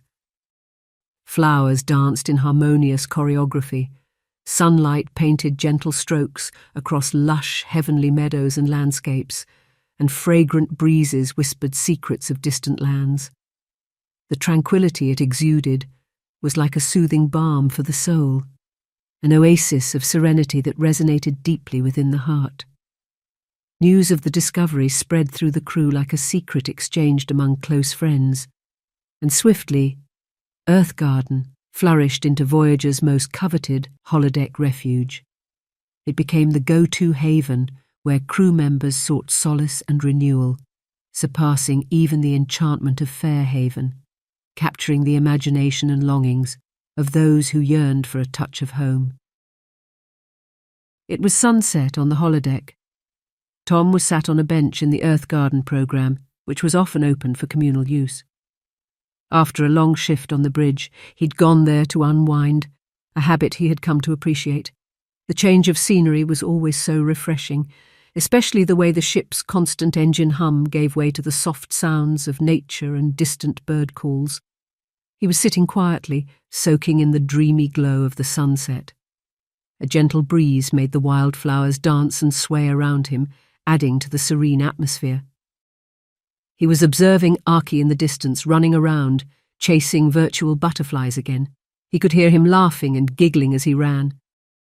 The sweet sound carried an endearing echo of youthful innocence and caused Tom to feel a gentle warmth and sense of uncomplicated happiness settle deep within him, akin to that of a cherished memory. He recognized it as one of those exquisite yet fleeting moments that had often recently prompted him to pause and reflect. While Tom had always sought out life's thrills and adventures, Aki's innocent joy had revealed the beauty in the simplest things. Aki's ability to stay present in each moment helped Tom appreciate the power of grounding oneself in the here and now, finding solace and meaning in the everyday experiences that filled their days. Seeing Tom, Aki came over and sat beside him on the bench. As the young cat boy approached, Tom found his thoughts drifting back to that day, over 6 months ago, when Aki had finally returned back into his human form after Voyager's unexpected and unprovoked attack. Aki could see the distant contemplating in Tom's eyes and quietly asked what was on his mind. Tom sighed, gathering his thoughts before speaking. "I was just remembering something, Aki," he began softly. "That day you transformed back into your human form after the attack. I couldn't help but feel so relieved. It felt like how I would imagine it would feel, getting a little brother back safe and sound after he'd unexpectedly gone missing for days. I've never forgotten that feeling." Aki turned his head, looking into Tom's eyes, a warm smile gracing his features as he clearly felt moved by Tom's words. "I remember it, Tom. You hugged me so tight that day," he recalled, grinning slightly, his tail swaying gently. Tom chuckled, reaching over and ruffling Aki's hair and big cat ears affectionately. "Yeah, I guess I did. I was just so glad and relieved you'd come back to us." Aki's gaze turned thoughtful. "Tom, you really do remind me of my older brother when I was living back on Mylar." Tom, curious, leaned in a bit. "Tell me more about him, Aki." Aki's expression softened, but a shadow passed over his features. "My big brother was so kind, Tom. He always looked out for me. We were like best friends. We used to explore the forest together, climb trees and play games. He taught me how to hunt and to navigate the forest safely." Tom listened intently, sensing there was more to the story. "What happened to him?" Aki's voice suddenly grew somber. His eyes started welling up. "About 3 years ago, there was a big Neko cull on Mylar. It was a terrible thing, Tom, horrifying, like the worst kind of nightmare you could ever imagine." As Aki recounted his past, it struck Tom that the boy needed to share, to unburden himself of some of the weight of these memories, that beneath Aki's cheerful facade lay profound grief and trauma, a story of deep pain that needed to be told. Tom leaned in closer, providing a listening ear, offering Aki the space and opportunity to open up if he chose to. With gentle nods and encouraging glances, he silently encouraged Aki to continue, his empathy deepening as he realized the potential significance of this moment for his little companion. Tom listened intently, his heart aching more and more with every word. He could feel the anguish and despair that emanated from the young cat-eared boy as Aki recounted the horrors of that fateful day on Mylar with tears now flowing freely down his cheeks. As the story unfolded, each detail more harrowing than the last, Tom found himself drawn deeper into Aki's past. A realm mostly unknown, unveiled only now, where the boy's previous silence about it had concealed the raw wounds of unimaginable loss and devastation. A realm where his gentle innocence had been violently ripped away from him amidst an unyielding storm of unfathomable brutality. Aki described between sobs how he had seen his entire clan, his whole family brutally slaughtered at the hands of the Mylarians, and Tom could feel part of himself die inside as Aki's harrowing tale unfolded, suffocating his heart with an unbearable ache. The lieutenant already knew a major Neko cull on Mylar had wiped out Aki's entire family and clan, leaving him on his own for the past 3 years. But the sanitized and vague imaginings he had conjured up in his mind about the cull were not even close to the stark and brutally bloody reality now laid bare before him. The revelation left Tom reeling, his heart torn asunder by the unfathomable depths of sorrow and suffering Aki had endured. It rendered him utterly speechless, bereft of words. Despite his desperate longing to comfort his young friend, Tom understood there was little he could say or do to ease the pain. He knew, however, that sometimes the most profound act of compassion and love is simply to be present, to offer unwavering support and understanding. As Aki's voice faltered and his tears flowed unchecked, Tom could no longer contain the swell of emotion that was starting to consume him. His heart ached to hold Aki close, even if only for a moment, knowing that their bond and closeness might provide at least some hint of solace in the midst of such unimaginable loss. With no hesitation, Tom reached his arms around Aki's shoulders and pulled him into a tight embrace, as if somehow trying to shield him from the devastating horrors of the past. Aki immediately clung to Tom with a desperate need, clearly drawing great comfort from the warmth and solidity of the hug. Tom held on tight, feeling the tremors of Aki's sobs against his chest, each one a painful reminder of the innocence lost and the deep scars left behind.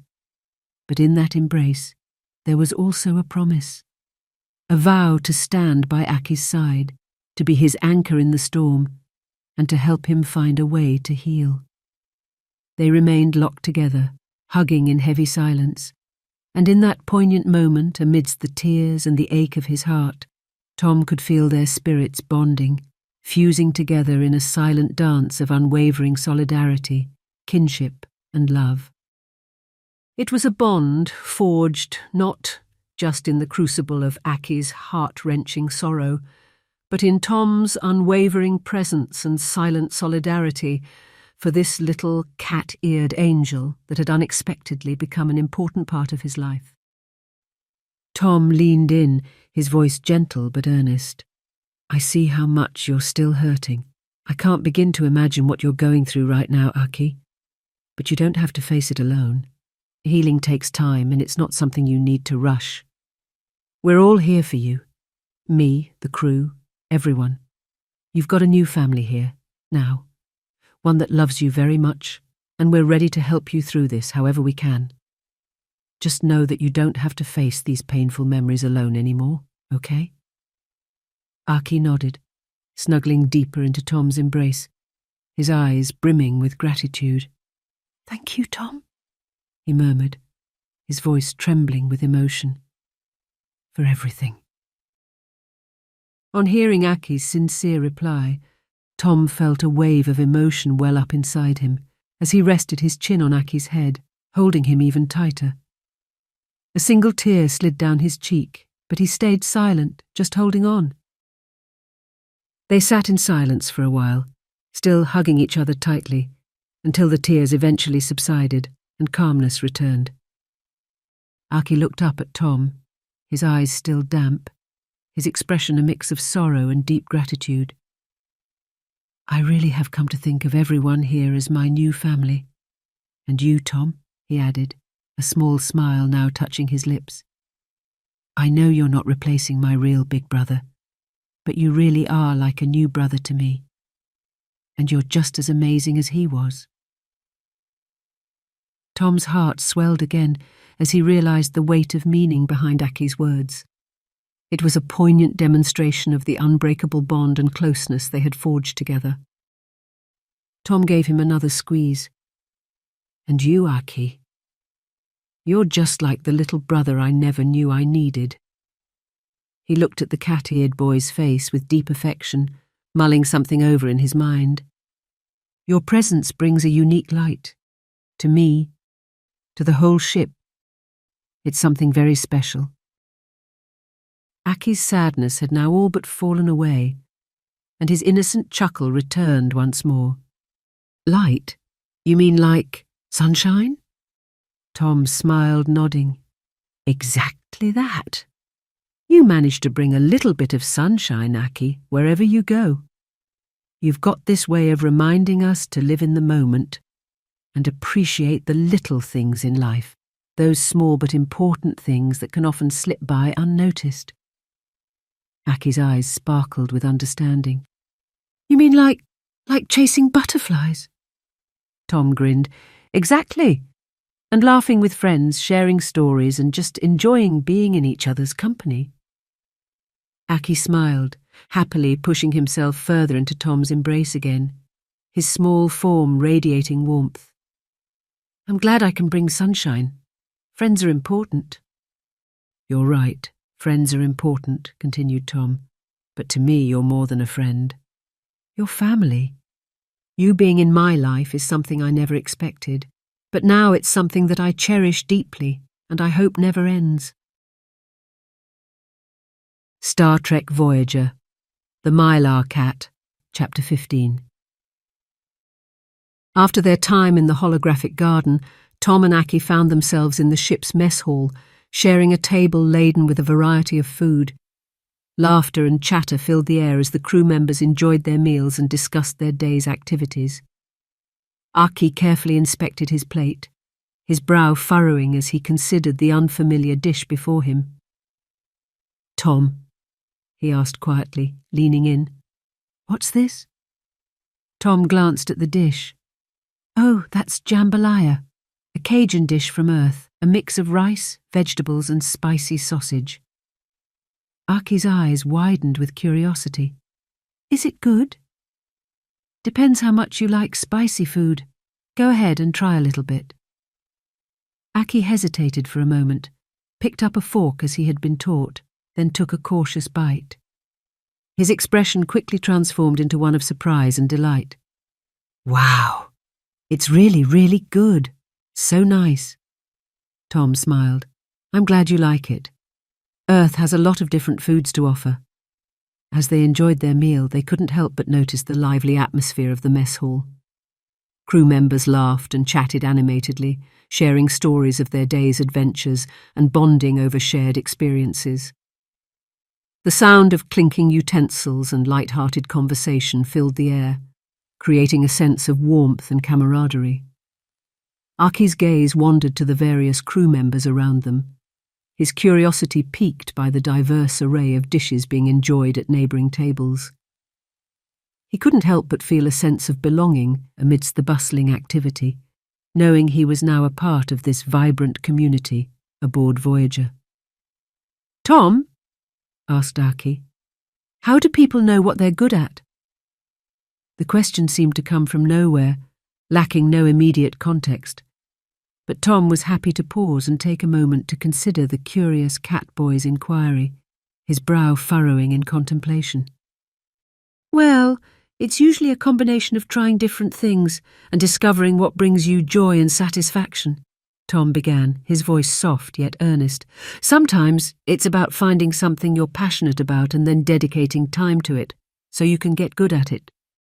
Aki listened intently, his eyes alight with curiosity. "You mean like chasing butterflies?" Tom chuckled out aloud. "You really do love doing that, don't you?"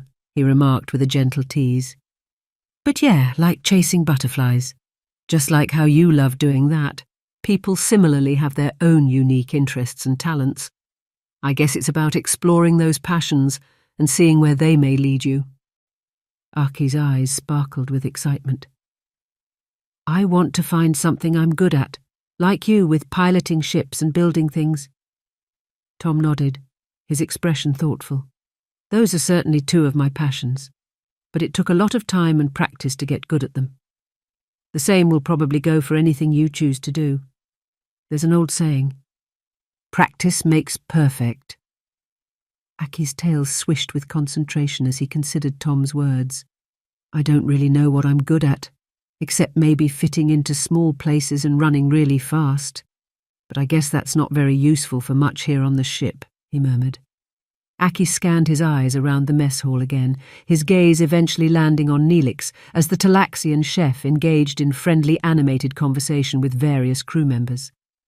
Neelix is good at cooking food and making people happy. What if I want to make people happy too? Tom smiled.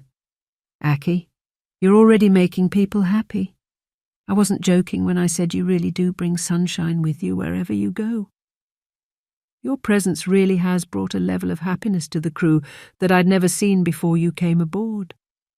But of course there's nothing stopping you from trying to find additional talents. Tom smiled and reached up, affectionately ruffling Aki's hair. Just follow your heart. Keep trying new things, and I'm sure you'll find something that really interests and inspires you.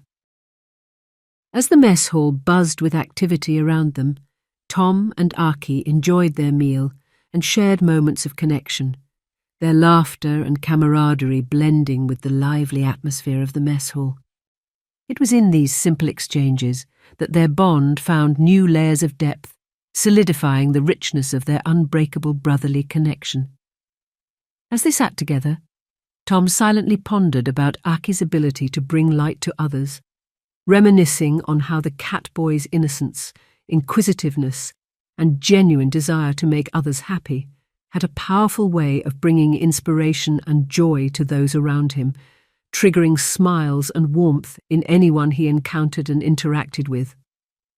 In the midst of these contemplations, a profound insight suddenly settled on Tom's mind, like a gentle whisper. It was a dawning realization that the most significant moments of our lives, and the most remarkable people who join us on our journey, often go unnoticed for their true magnitude at the very time they are with us.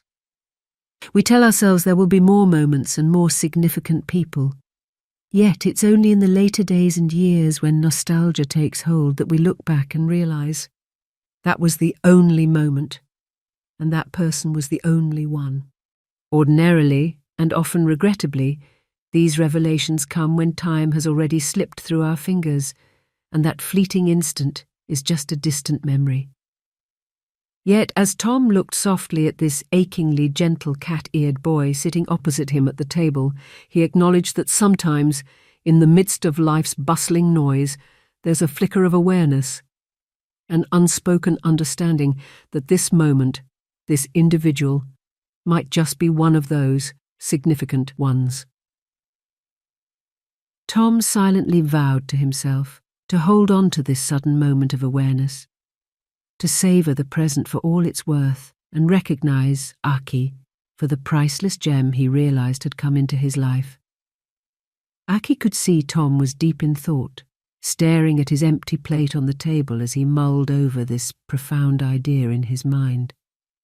"Are you all right, Tom?" came a quiet voice. Tom looked up, meeting Aki's concerned gaze with a soft smile. "I'm fine, Aki. Just thinking about stuff about earlier." Aki tilted his head as he listened, his big azure blue eyes reflecting genuine interest. Tom's smile deepened. "You know, Aki, there are some moments in life that change us, that become a part of who we are. And sometimes those moments are tied to the people who make our life journey brighter." Aki's big cat ears perked up, his curiosity evident. "Like friends?" Tom nodded. "Exactly, like friends. But not just any friends. Some friends come into our lives and leave footprints on our hearts. They remind us that deep happiness can be found in the simplest of things." Aki's tail swished gently, his eyes gleaming. I wish I could be that kind of friend. Tom's gaze locked onto Aki's, filled with genuine warmth and affection. Aki, you already are. You've brought more light and happiness to me and to this crew than you could imagine. You've become a presence that's made a difference. Aki's cheeks flushed slightly, his eyes holding a mixture of surprise and gratitude. I didn't realize. That's the beauty of it, Aki. Sometimes we don't realize the impact we have on others, but I want you to know that you're a significant person in my life, and you've touched my heart in ways I can't fully explain. Aki's eyes welled up a little and shimmered, his voice becoming a hushed whisper. Thank you, Tom. Tom reached across and gently petted one of Aki's big cat ears. Don't thank me, Aki. Just promise me you'll never stop being yourself. Keep chasing those butterflies. Keep spreading that sunshine. Aki's smile slowly increased, becoming like the sun breaking through clouds. I promise, Tom. The mess hall continued to buzz with activity around them, as Tom and Aki shared the meaningful moment together. This wasn't just a moment of connection. It was a reinforcement of their bond and their significant sense of family and loyalty. It was a silent acknowledgement that sometimes the most profound and beautiful things are found in the simplest of moments and the most extraordinary of people. Star Trek Voyager, The Mylar Cat, Chapter 16, The Away Mission. As murmurs of the impending away mission circulated among the crew, Aki found himself ensnared in a tempest of emotions. Excitement and trepidation danced a delicate waltz within him, intertwining to form a palpable knot of nervous energy that settled like lead in the pit of his stomach. The mere thought of departing Voyager's safety for an actual away mission on an uncharted planet sent a shiver down his spine, igniting a cascade of fears previously unknown to him. Closing his eyes, Aki allowed the weight of the moment to wash over him, his fingers tracing hesitant patterns along the edge of his neatly made bed. The holodeck, with its simulated realities and controlled environments, paled in comparison to the daunting expanse of the unknown that awaited him beyond Voyager's hull. This wasn't a mere simulation. This was real life, with its unpredictable twists and unforgiving realities. The paradise planet they had leisurely explored weeks prior held no comparison to the gravity of the forthcoming away mission. There, the safety of Voyager had been a comforting presence, a beacon of refuge, quite literally just a stone's throw away. But now, as they prepared to venture out into the vast unknown, the safety net of the ship's embrace seemed a world away. The prospect of navigating uncharted territories, teeming with unknown dangers and unforeseen obstacles, sent Aki's mind spiralling into a whirlwind of distressing scenarios. Worries of hostile encounters and perilous confrontations gnawed at the edges of his consciousness, threatening to engulf him in a sea of anxiety. Yet amidst the tumult of his apprehension, a flicker of warmth blossomed within him. The camaraderie and deep connections shared among Voyager's crew eased his frayed nerves, giving him a newfound resolve. Standing alone in his quarters, Aki's gaze lingered upon the neatly folded outdoor civilian fatigues that Tuvok, in his quiet guidance, had recommended he replicate for the mission. Despite reassurances from fellow crew members regarding the mission's low-risk nature, Aki remained acutely aware of the importance of his role. Every contribution, no matter how seemingly minor, held significance in their collective efforts. As the weight of uncertainty settled upon him, Aki turned his attention to the mirror, meeting his own gaze with a mixture of apprehension and determination. Swallowing hard, he squared his shoulders and addressed his reflection with a tentative smile. "All right, Aki," he murmured softly, the words barely audible even to his own ears. "You've got this. You're not a scaredy cat, remember?" His reflection offered a silent affirmation, its gaze unwavering as if echoing his own determination. With a wry chuckle, Aki shook his head, amused by the absurdity of his own pep talk. But beneath the light-hearted facade, a spark of resolve ignited within him, buoyed by the knowledge that he was not alone in this journey. Yet amidst the cacophony of doubts and fears, a nagging voice whispered in the recesses of his mind. He had been given an out, a chance to avoid the perceived dangers that awaited him on the distant planet's surface. Several crew members had offered him a reprieve, assuring him that he need not risk himself unnecessarily. And deep down, Aki knew they were right. The mission was a simple affair, a routine gathering of supplies with minimal risk involved. He knew he was over-exaggerating the potential dangers, allowing his imagination to run wild with worst-case scenarios. But for Aki, the sacrifice he was making went beyond the tangible dangers of the mission. It was a symbolic gesture of his unwavering commitment to the crew and his determination to prove his worth. Despite the rational voice of reason whispering in his ear, Aki's resolve remained unshaken. The need to feel useful, to contribute in some meaningful way to the well-being of the crew, burned brightly within him. And so, with a steely resolve, he cast aside his doubts and insecurities, reaching for the replicated uniform with newfound determination. In the bustling mess hall, Aki found himself enveloped by the warmth of his circle of friends. Tom Paris, with his trademark grin and easygoing demeanour, sidled up to him, his hand resting reassuringly on Aki's shoulder. "Hey, Aki, no need to sweat it," Tom chuckled, his voice brimming with confidence. "This is going to be a breeze, I promise. Perfect weather, fresh air, and a whole lot of fruit to pick. It's practically a vacation." Belana Torres joined in the conversation, her usual intensity softened by a genuine concern for her feline friend after seeing the look of worry on his face. With a playful glint in her eye, she nudged Aki gently, her voice laced with intentional humour. "Tom's right, Aki," she affirmed, her tone light and teasing. With a tender caress, she brushed a stray strand of hair from Aki's face, her eyes sparkling with reassurance. "We're not storming any fortresses today. Just a leisurely stroll through some natural orchards, picking fruit and enjoying some fresh air and sunshine.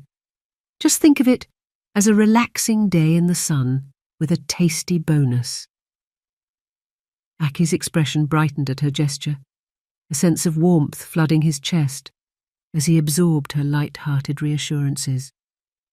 Their unwavering support served as a reminder that despite his nerves, there was nothing to fear in the simple task that lay ahead. Across the room, Chakotay's steady presence offered a sense of calm, his reassuring nod a silent affirmation of their collective ease. Even 7 of 9, usually reserved in her interactions, offered a subtle but encouraging smile, a silent promise of solidarity in the face of the mundane yet necessary mission ahead. In the transporter room, the crew gathered for the upcoming mission, their easy camaraderie a comforting presence, as they prepared to beam down to the planet. Aki stood among them, his earlier jangled nerves now somewhat eased by the reassurances from Tom and Torres. Though a lingering sense of apprehension still lingered, their words of encouragement had helped to bolster his confidence, reminding him that he wasn't alone in any of this. As Aki stepped onto the transporter pad, he found himself surrounded by the reassuring presence of his fellow crew members. Their easy smiles and casual banter served as a silent affirmation that they had his back, a reminder that he was part of a team that looked out for one another. His gaze met Tom's, who offered him a supportive nod and a reassuring smile. Aki returned the gesture with a grateful nod of his own, appreciating the unspoken understanding shared between them. It was a small gesture, but it spoke volumes. The hum of the transporter filled the room, and the walls of Voyager dissolved from view, replaced by the tranquil vista of the planet below. Lush vegetation stretched as far as the eye could see, with colourful fruits hanging from the trees and exotic flowers blooming at every turn. The members of the away team were divided into smaller subgroups, each tasked with specific food gathering and testing duties. Aki found himself placed in a subgroup of 6 that included Balana and 4 other crew members. As a group, they all ventured to their designated area for foraging, which promised a bounty of fruits and vegetables. As they set out, a sense of excitement filled the air.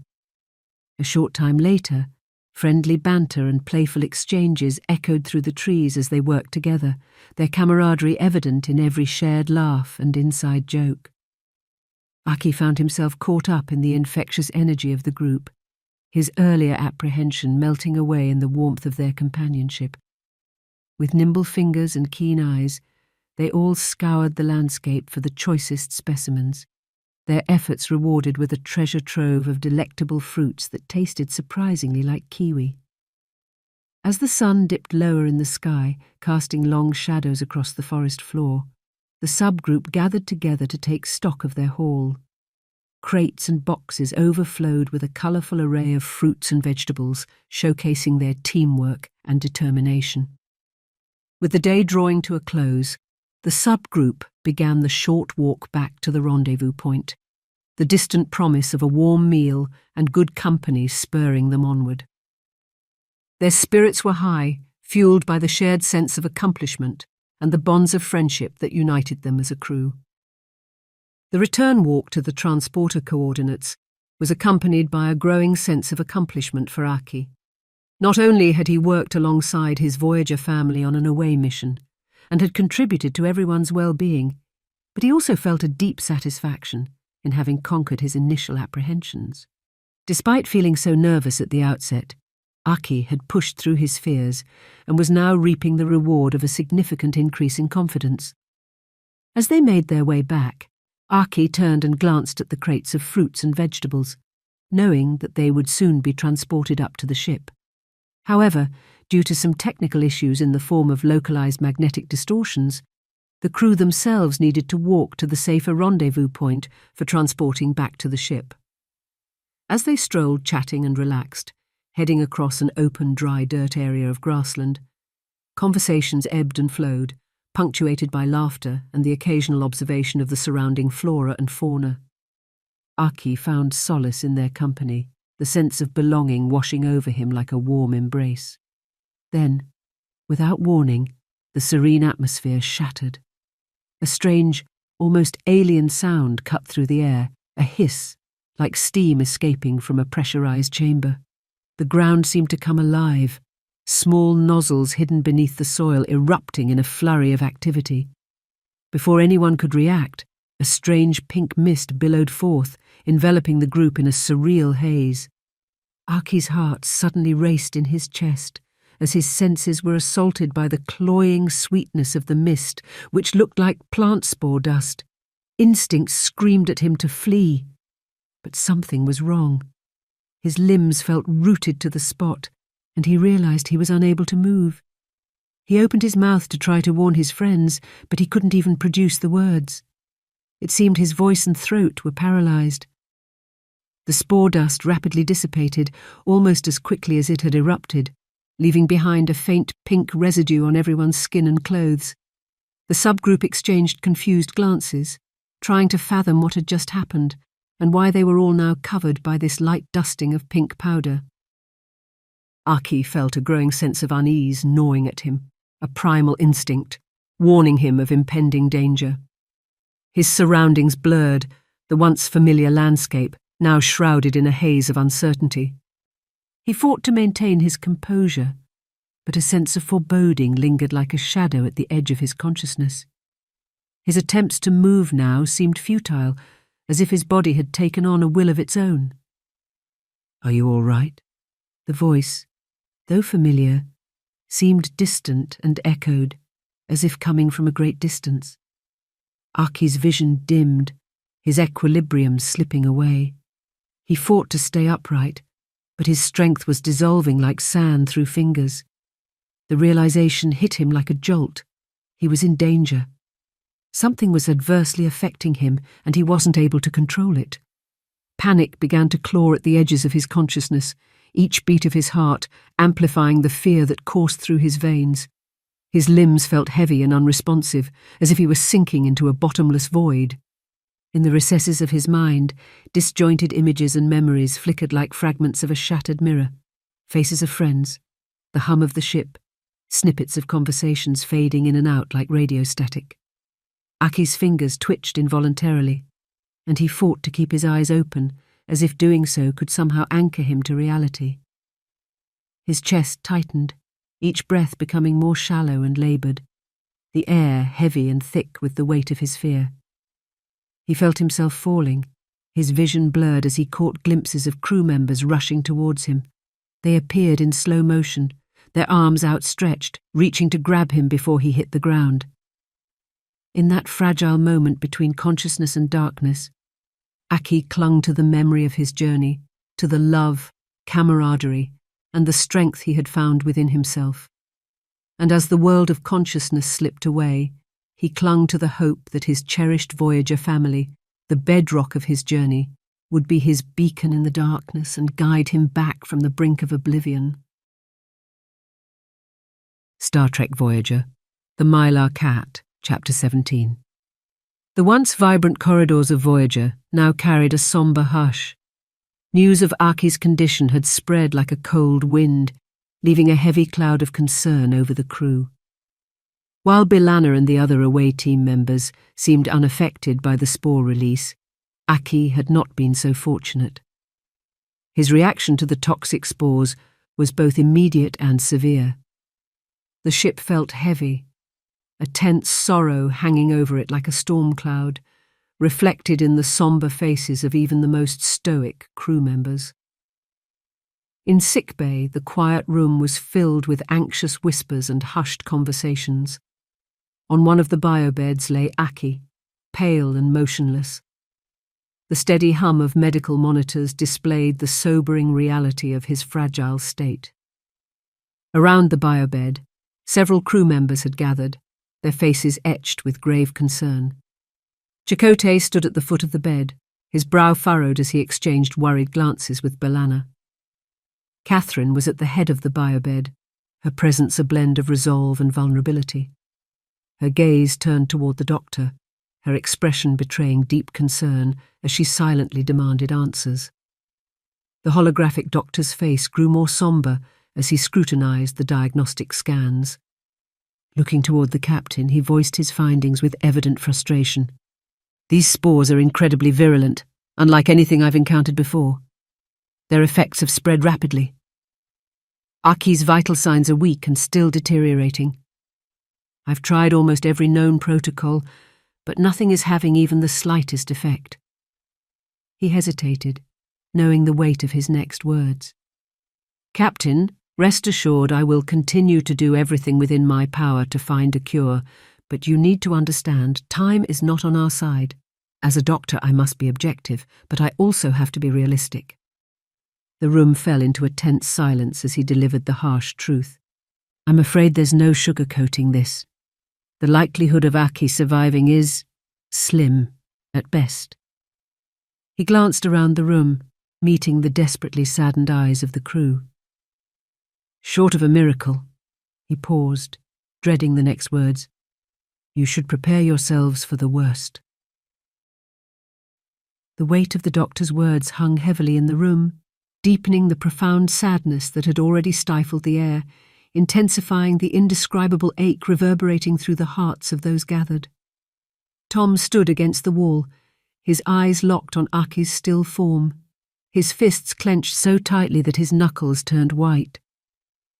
This can't be happening, he whispered, tears welling in his eyes. B'Elanna quickly moved to his side, pulling him into a tight embrace. The doctor won't give up, Tom, she whispered, her voice a fragile thread of hope. And we won't either. But as she spoke, a deep sadness overwhelmed her, and Tom held her tighter as their shared grief took hold. Janeway stood silently at Aki's head, gazing down at his young, delicate face. Driven by a deep maternal instinct, she reached out and gently cradled his silky ears in her hands, softly caressing them as if to offer comfort. Chakotay noticed her eyes reddening. tears threatening to spill as she fought to maintain her composure. He stepped closer, placing a reassuring hand on her shoulder. "Aki's spirit, and the bonds we share with him, will be his strength," he murmured, his voice a soft beacon of hope. "As long as he's still with us, there's still hope." A few hours passed, and one by one, crew members made their way to sickbay, their silent visits reflecting their deep concern for the beloved cat boy. Neelix brought with him a delicate bouquet of flowers, placing it gently on a nearby table. Tuvok, in what could almost be described as an uncharacteristic display of Vulcan emotion, stood quietly beside the biobed and offered up a Vulcan prayer, the weight of his usual stoicism clearly softened by the gravity of the situation. The visits continued, each member of Aki's Voyager family taking a moment to offer their own form of solace to their unconscious crewmate. Although united in their desperate hope for Aki's recovery, most were painfully aware that their visit could very well be a final goodbye. Even 7 of 9 found herself drawn to sickbay, her usual composure wavering as she stood by Aki's side. The sight of him, so still and vulnerable, stirred something deep within her, a complex tangle of emotions that she was still learning to navigate. A profound sense of frustration gnawed at her, a rare feeling for someone who had once been part of a collective mind. She was used to finding solutions, to fixing problems, but this was beyond her. The doctor had suggested using her nanoprobes as a potential remedy, a logical option given their regenerative properties. Together, they had explored the possibility with meticulous care, but the result of this intense research consistently showed the technology, in this unique case, would likely prove fatal to Aki. This frustrating realization left 7 feeling helpless, a state she was unaccustomed to and deeply uncomfortable with. She stood there, silently wishing there was more she could do. After a moment of hesitation, she felt compelled to reach out, her hand trembling slightly, and gently brush a strand of hair from the young cat boy's forehead. It was a simple gesture, but for 7 it was an immense step, a rare, unguarded moment where she allowed herself to feel the depth of her sadness and the burgeoning understanding of what it meant to care for someone beyond logic and reason. As day turned into night, the crew sought comfort in each other's presence. They shared fond stories of their time with Aki, reflecting on the moments that had deepened their connections with him. They reminisced about how he had touched each of their lives in unique ways. Laughter mingled with tears as they recounted these sweet memories, each one a reminder of the young cat boy's remarkable influence since joining Voyager. In the quiet moments between crew visits, Tom's unwavering vigil had remained a constant at Aki's bedside. With his eyes fixed on the young cat-eared figure, his heart was permanently heavy with a constant bombardment of emotions that transcended words. His fingers continuously traced the edges of the cat-eared boy's small, delicate hand. "Stay with us, Aki," he would murmur, over and over, his words becoming like a soothing mantra repeated as a hopeful prayer. The raw vulnerability in Tom's demeanour revealed the depth of their bond. Tom's grip on Aki's hand tightened, a silent promise that he wouldn't let go. Despite the overwhelming uncertainty, he clung desperately to the hope that Aki would somehow pull through. Their deep friendship had created a rich, unforgettable collection of experiences, each one adding a sense of great depth and meaningfulness to Tom's life. The laughter they had shared, the holodeck adventures, the quiet times, and their meaningful conversations, all highlighted the powerful brotherly bond that had formed between them. It all painted a portrait of cherished companionship and fraternal love that had touched the very core of Tom's being, reaching his soul in ways he couldn't fully understand or express. To Tom, the thought of never again hearing Aki's infectious laughter, watching him chase butterflies, or just seeing those big, fluffy cat ears again, was unthinkable to him. As he sat there, his heart heavier than it had ever been in his life, Tom remained determined to do whatever it took to ensure that their story wasn't cut short. The hours stretched on, each passing moment a reminder of the fragility of life and the strength of the bonds that held the Voyager crew together. Catherine stood alone in her ready room, her eyes fixed on the passing stars that illuminated the darkness of space outside the window. She had navigated numerous challenges as Voyager's captain, but this situation carried a unique weight and was a stark reminder of the frailties that came hand in hand with forming deep connections and bonds, especially out there amidst the vast expanse of the cosmos. Tuvok's measured voice cut through the stillness. "Captain, may I enter?" Janeway turned from her contemplation, her face showing a mix of concern and weariness. "Of course, Tuvok. Come in." As he entered, Tuvok's demeanour remained characteristically composed, but there was an unusual quietness and somberness about him. "I have thoroughly analysed the mission logs and scans from the site. The spores appear to have originated from a large, circular subterranean plant, a carnivorous species. The plant employs a natural feeding mechanism, using poison spores to incapacitate its prey before eventually consuming it through the soil. The away team to which Eki was assigned unknowingly walked directly over the plant's location, inadvertently triggering this poison release mechanism," Tuvok explained, his voice steady and measured. Janeway's voice held a tone of regret as she spoke. "Spores and alien fauna," she sighed heavily. "One of the most common occurrences on Class M planets, and one of the biggest banes of so many away missions. It took months to cover the subject in exobiology at the Academy."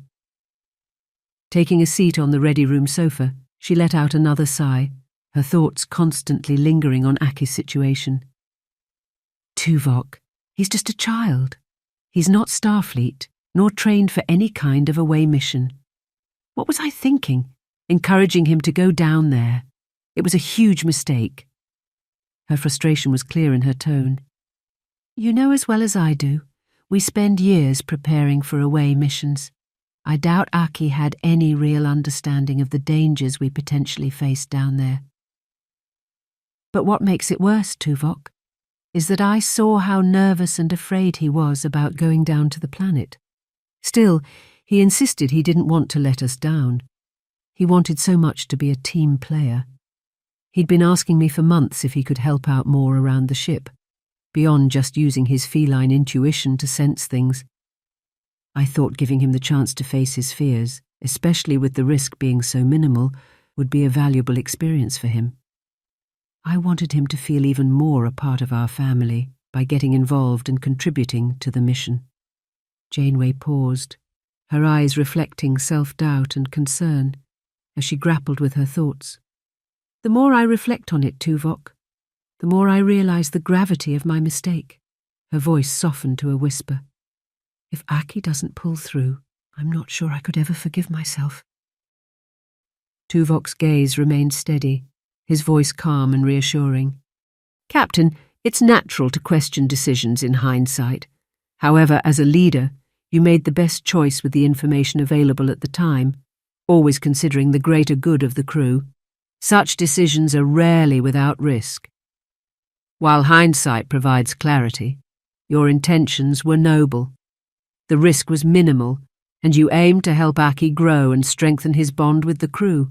Given the same circumstances, I would have made the same choice. There is no blame to be shouldered here. Aki's presence and growth on Voyager reflect the strong sense of camaraderie and unity you've fostered as our leader. His willingness to join the mission despite his fears speaks volumes about the supportive environment you've created, a place where he could find purpose and a true sense of belonging. We all share the responsibility for this situation, and his journey is something we will all face together. You're not alone in this. We will face together whatever comes, just as we always have." Tuvok's words offered practical wisdom and steady reassurance, easing some of Janeway's burden and replacing it with renewed determination. Gratitude filled her eyes as she met his gaze. "Thank you, Tuvok. Your insights often have a way of bringing some light into the darkest corners." Tuvok's nod carried the quiet conviction that defined his character. It's the challenges we overcome that shape us, just as our victories do. Aki's journey, whatever the outcome, is a shared experience. What matters is that we remain united in the face of uncertainty. We remain bound by the connections that define us as a crew. As Tuvok turned to leave, Janeway stood and faced the stars beyond the window.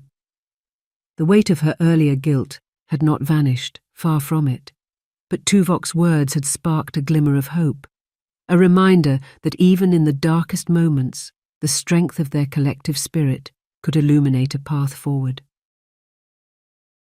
Star Trek Voyager, The Mylar Cat, Chapter 18. Sickbay was bathed in the soft glow of its nighttime lighting mode, a tranquil ambience that contrasted the general intensity of the past few weeks. Aki blinked as his eyes adjusted to the gentle illumination, the vague haze of unconsciousness giving way to a slowly emerging clarity. The memories inside his head were a jumble, like a fragmented dream, his mind struggling to piece together the puzzle of his recent experience.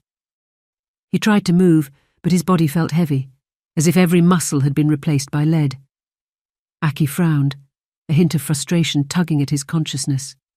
All he could manage for now was to turn his head. His gaze drifted sideways, landing on a figure slumped in a chair nearby. Tom. Recognition sparked in Aki's mind, the pieces of his memory slowly coalescing. He remembered the away mission, the sunny weather, the fruit picking, the overwhelming sensation of weakness, and then nothing. Tom. Aki's voice was barely more than a whispered croak, but it was enough. Tom's eyes opened with a start. The instant he saw Aki's gaze fixed on him, a mixture of shock and unadulterated joy washed over his face.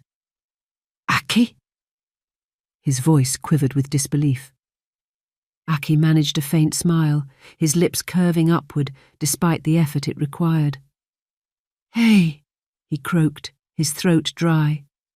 Tom was on his feet in an instant, his hand cradling against Aki's cheek, as if confirming his presence.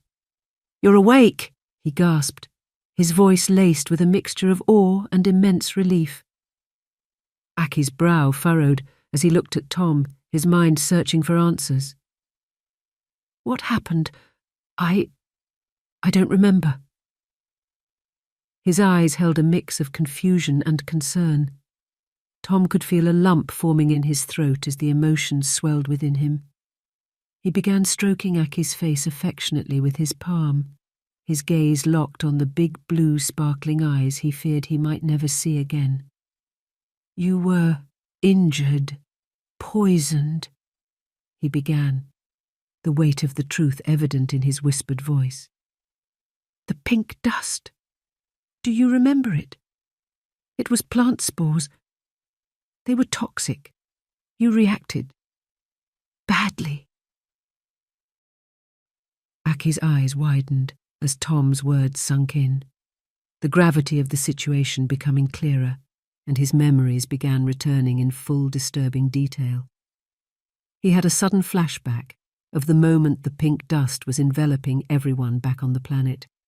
His eyes widened more at the sudden memory, and his breathing quickened, as if starting to panic, as he remembered that he was not the only one who'd been attacked.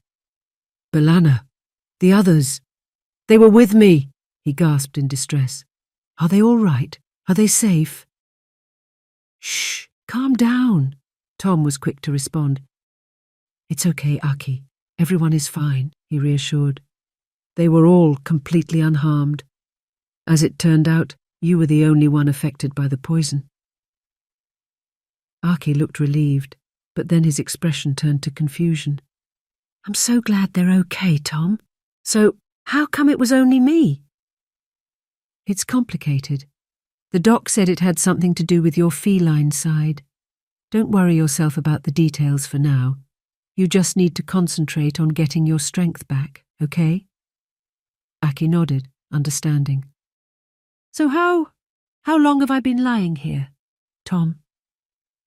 Tom's gaze remained steady, his voice gentle and thick with emotion. Almost 3 weeks, he whispered. 3 weeks? The realization hit Aki with a staggering force, his mind grappling with the enormity of the time lost while he was unconscious. And how did I... Tom's smile was bittersweet, a mix of pride and immense relief. You fought, he said, his voice soft but steady. Your immune system, it took time, but it eventually kicked in and you started to recover. It was a little scary for a while when you didn't seem to be getting any better. But you refused to give up. You kept fighting. Aki's chest tightened, a wave of gratitude and humility washing over him.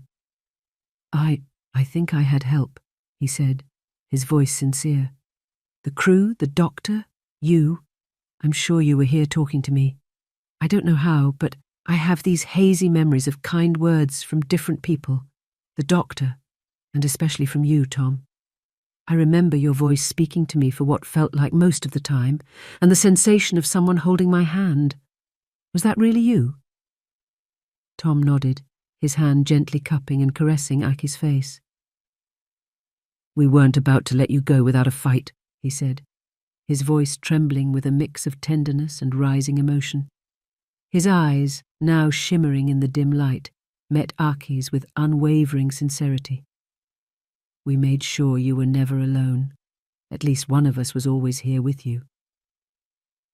Aki was deeply moved by what Tom had just told him. He felt something inside his heart explode with the most profound sense of family and belonging, a feeling that words alone could never adequately describe. Tom was fully tuned in to Aki's rising emotional state. He was feeling it too. As they saw each other's eyes welling up with tears, their unbreakable bond swelled into an unstoppable wall of emotions, and they both instinctively fell into an urgent, clinging tight hug. Their journey had weathered its darkest storm, but the horizon ahead was bathed in renewed, beautiful light, brimming with hope. Aki needed time to recover and remained in sickbay.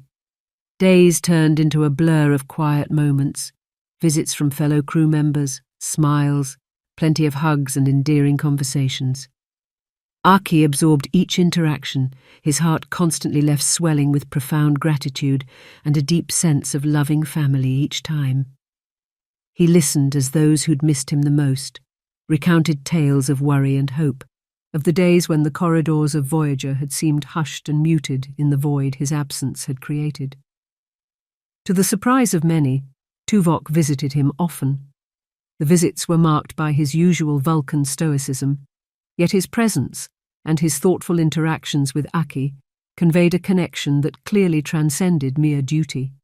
Anyone observing could tell that the Vulcan officer had clearly developed a genuine fondness for spending time with this naturally quiet and gentle, cat-eared boy. They would both enjoy their time together, engaging in small, thoughtful activities that required minimal conversation, yet still provided a deep sense of connection and meaning. Tuvok's visits might have been unconventional by human standards, lacking in flashy displays of conversation or emotion, but they held a significance that ran deep in Aki's heart. When she saw Aki awake for the first time, B'Elanna's slightly over-eager embraces were a mix of great relief and joy, a tangible reminder of the bond they shared as friends and comrades. "We thought we'd lost you," she admitted softly. Janeway was another who visited often, her presence a comforting contrast to the sterile environment of sickbay. Aki's face would brighten whenever she entered. She'd pull up a chair beside his bed, and they'd engage in quiet, cheerful conversations. On one visit, she brought a gift. "I have something for you," she said, handing Aki a small, beautifully bound picture book, I thought you might enjoy some Earth fairy tales during your recovery. Aki's eyes widened in surprise as he took the book. Thank you, Captain. That's really kind of you. Janeway's gaze was warm and understanding. I know reading is still challenging for you right now, she said softly. So this book includes pictures and audio to make it easier. Sometimes a good story can be the best medicine. Who knows? Maybe these tales will spark some ideas for your own adventures, she grinned. Before she left, the captain always gave Aki a big hug, just like a mother would do for her own child, and would offer him some reassuring parting words. Aki would respond with a nod and a gentle smile, his heart brimming with gratitude for the captain's visits and the profound feeling of belonging they always bestowed upon him. As the days went by, Aki's strength gradually returned, and the idea of walking again, a simple act he had once taken for granted, became a hopeful goal. He longed to feel the familiar rhythm of Voyager's deck beneath his feet, and to once again walk the corridors that had become his home. And one morning, with Tom and the doctor's steady support, Aki managed to do just that. His steps were tentative at first, his weakened body still adjusting to the demands of movement and gravity, but with every step and every encouraging smile from his friends, Aki felt a growing sense of determination. Each movement, though challenging, brought him closer to the simple joy of walking again, filling him with a profound sense of accomplishment and, more importantly, hope. Star Trek Voyager, The Mylar Cat, Chapter 19, Final Chapter. The hum of Voyager's engines reverberated through the ship, a steady heartbeat that underscored the return to normalcy. Aki moved through the corridors, each new step a nod to the journey he had just undertaken, the journey from the brink of darkness back into the embrace of light. He walked with a newfound deep appreciation for the simple act of mobility, for the freedom to explore the ship's labyrinthine passageways once again, without the weight of uncertainty. Every corner he turned, every junction he encountered, was a reminder that he was here, that he had defied the odds and emerged from the shadows. As he navigated the ship's bustling corridors, crew members greeted him with smiles and heartfelt hugs, their relief and warmth evident in their embraces. Their eyes and words spoke of shared experiences, of the fear that had once gripped them when his fate hung in the balance. But now their expressions suffused with joy and a palpable celebration of his return.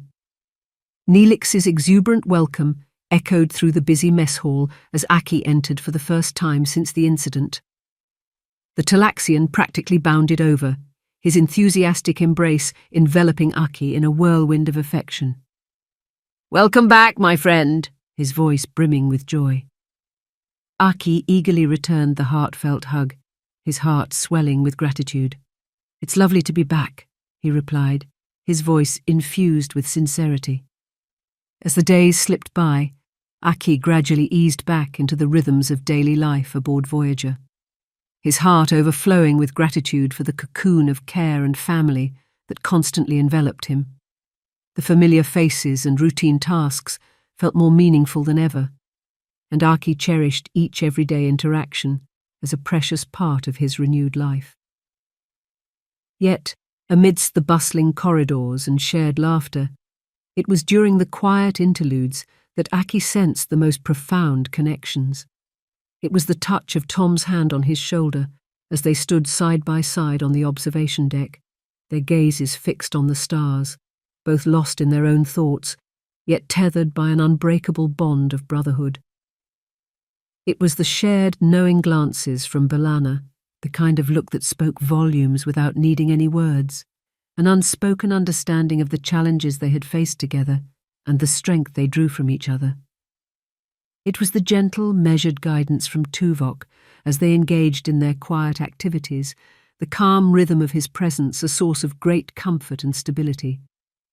It was the mess hall, where Neelix's culinary creations held a touch of home and familiarity, a silent acknowledgement of his place within this unique family. And then there was 7 of 9, her rare smiles and small acts of kindness leaving an indelible mark on Aki's heart. Whether it was a shared interest in a particularly intriguing nebula or a thoughtful nod of approval whenever he had plucked up the courage to contribute to a conversation, Seven's presence spoke to a connection that had grown stronger with time. Each instance reinforced the bonds that had been forged during his time on Voyager, connections that transcended words and deeds and resonated deep within his soul. These were the moments that brought solace and reassurance. It was the simple act of walking down the corridor, of passing by a fellow crew member who would pause to offer a smile, a nod, or even a hug. Each encounter, a reminder that Aki was not just a member of Voyager's crew, he was a cherished part of their family. As Aki stepped into the mess hall one evening, the warm glow of the lights and the comforting aroma of Neelix's cooking enveloped him. His eyes caught the sight of Captain Janeway at a table by the window, the stars beyond casting a gentle glow around her. She looked up from her pad, her expression lighting up with a familiar warmth. Aki's heart swelled as he approached, the gentle hum of conversation providing a comforting backdrop. "You're looking better every day, Aki," Janeway said, her smile reflecting genuine warmth and encouragement. Aki returned the smile, a mix of gratitude and adoration in his eyes. "Thank you, Catherine. It's been a journey." Her gaze held the wisdom of countless galaxies, her eyes reflecting the complexity of their shared experiences. "Indeed it has," she replied, her tone carrying the echoes of their challenges and triumphs. "I can't even begin to explain how grateful I am to be here," Aki admitted, his voice quietly acknowledging the bonds they had forged. Janeway's smile held a quiet pride, like that of a parent watching her child thrive. "And we're just grateful to have you back, Aki." As they shared a moment of connection, Aki felt the weight of his journey dissipate, replaced by a sense of belonging that extended beyond the confines of the ship. The challenges they had faced had woven them together, creating unbreakable bonds amidst the vastness of space. The crew's support had been unwavering, their collective spirit a beacon of hope and resilience. For Aki, every day on Voyager was now a celebration of recovery and connection, a reflection of the power of friendship and the unwavering support of those around him.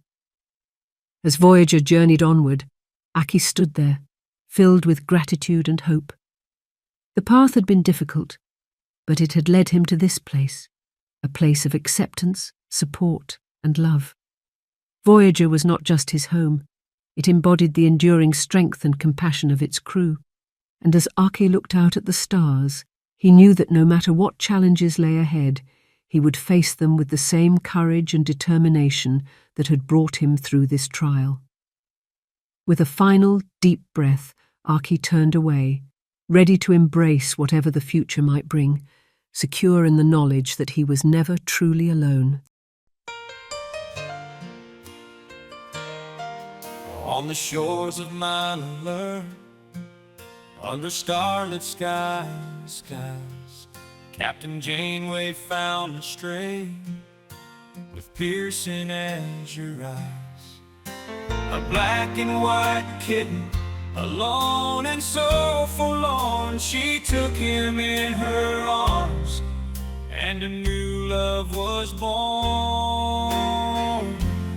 Aki, little cat boy, with a heart so pure, Voyager starship, you found a home for sure. From a tiny stray to a boy loved by all. In every corner of the ship, your gentle purr would call.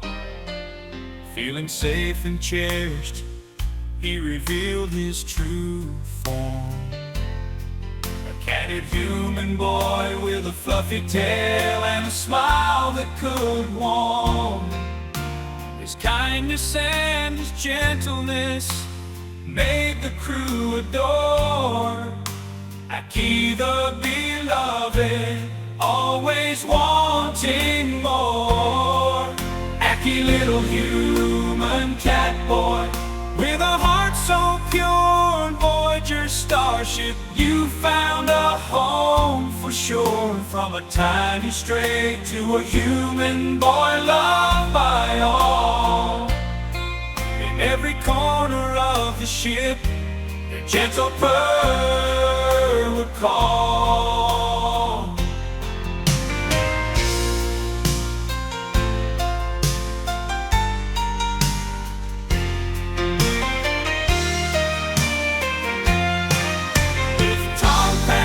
A bond grew strong, like brothers they became.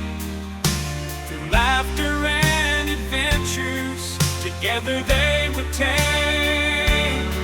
But on a sandy beach, a prank turned cruel and cold.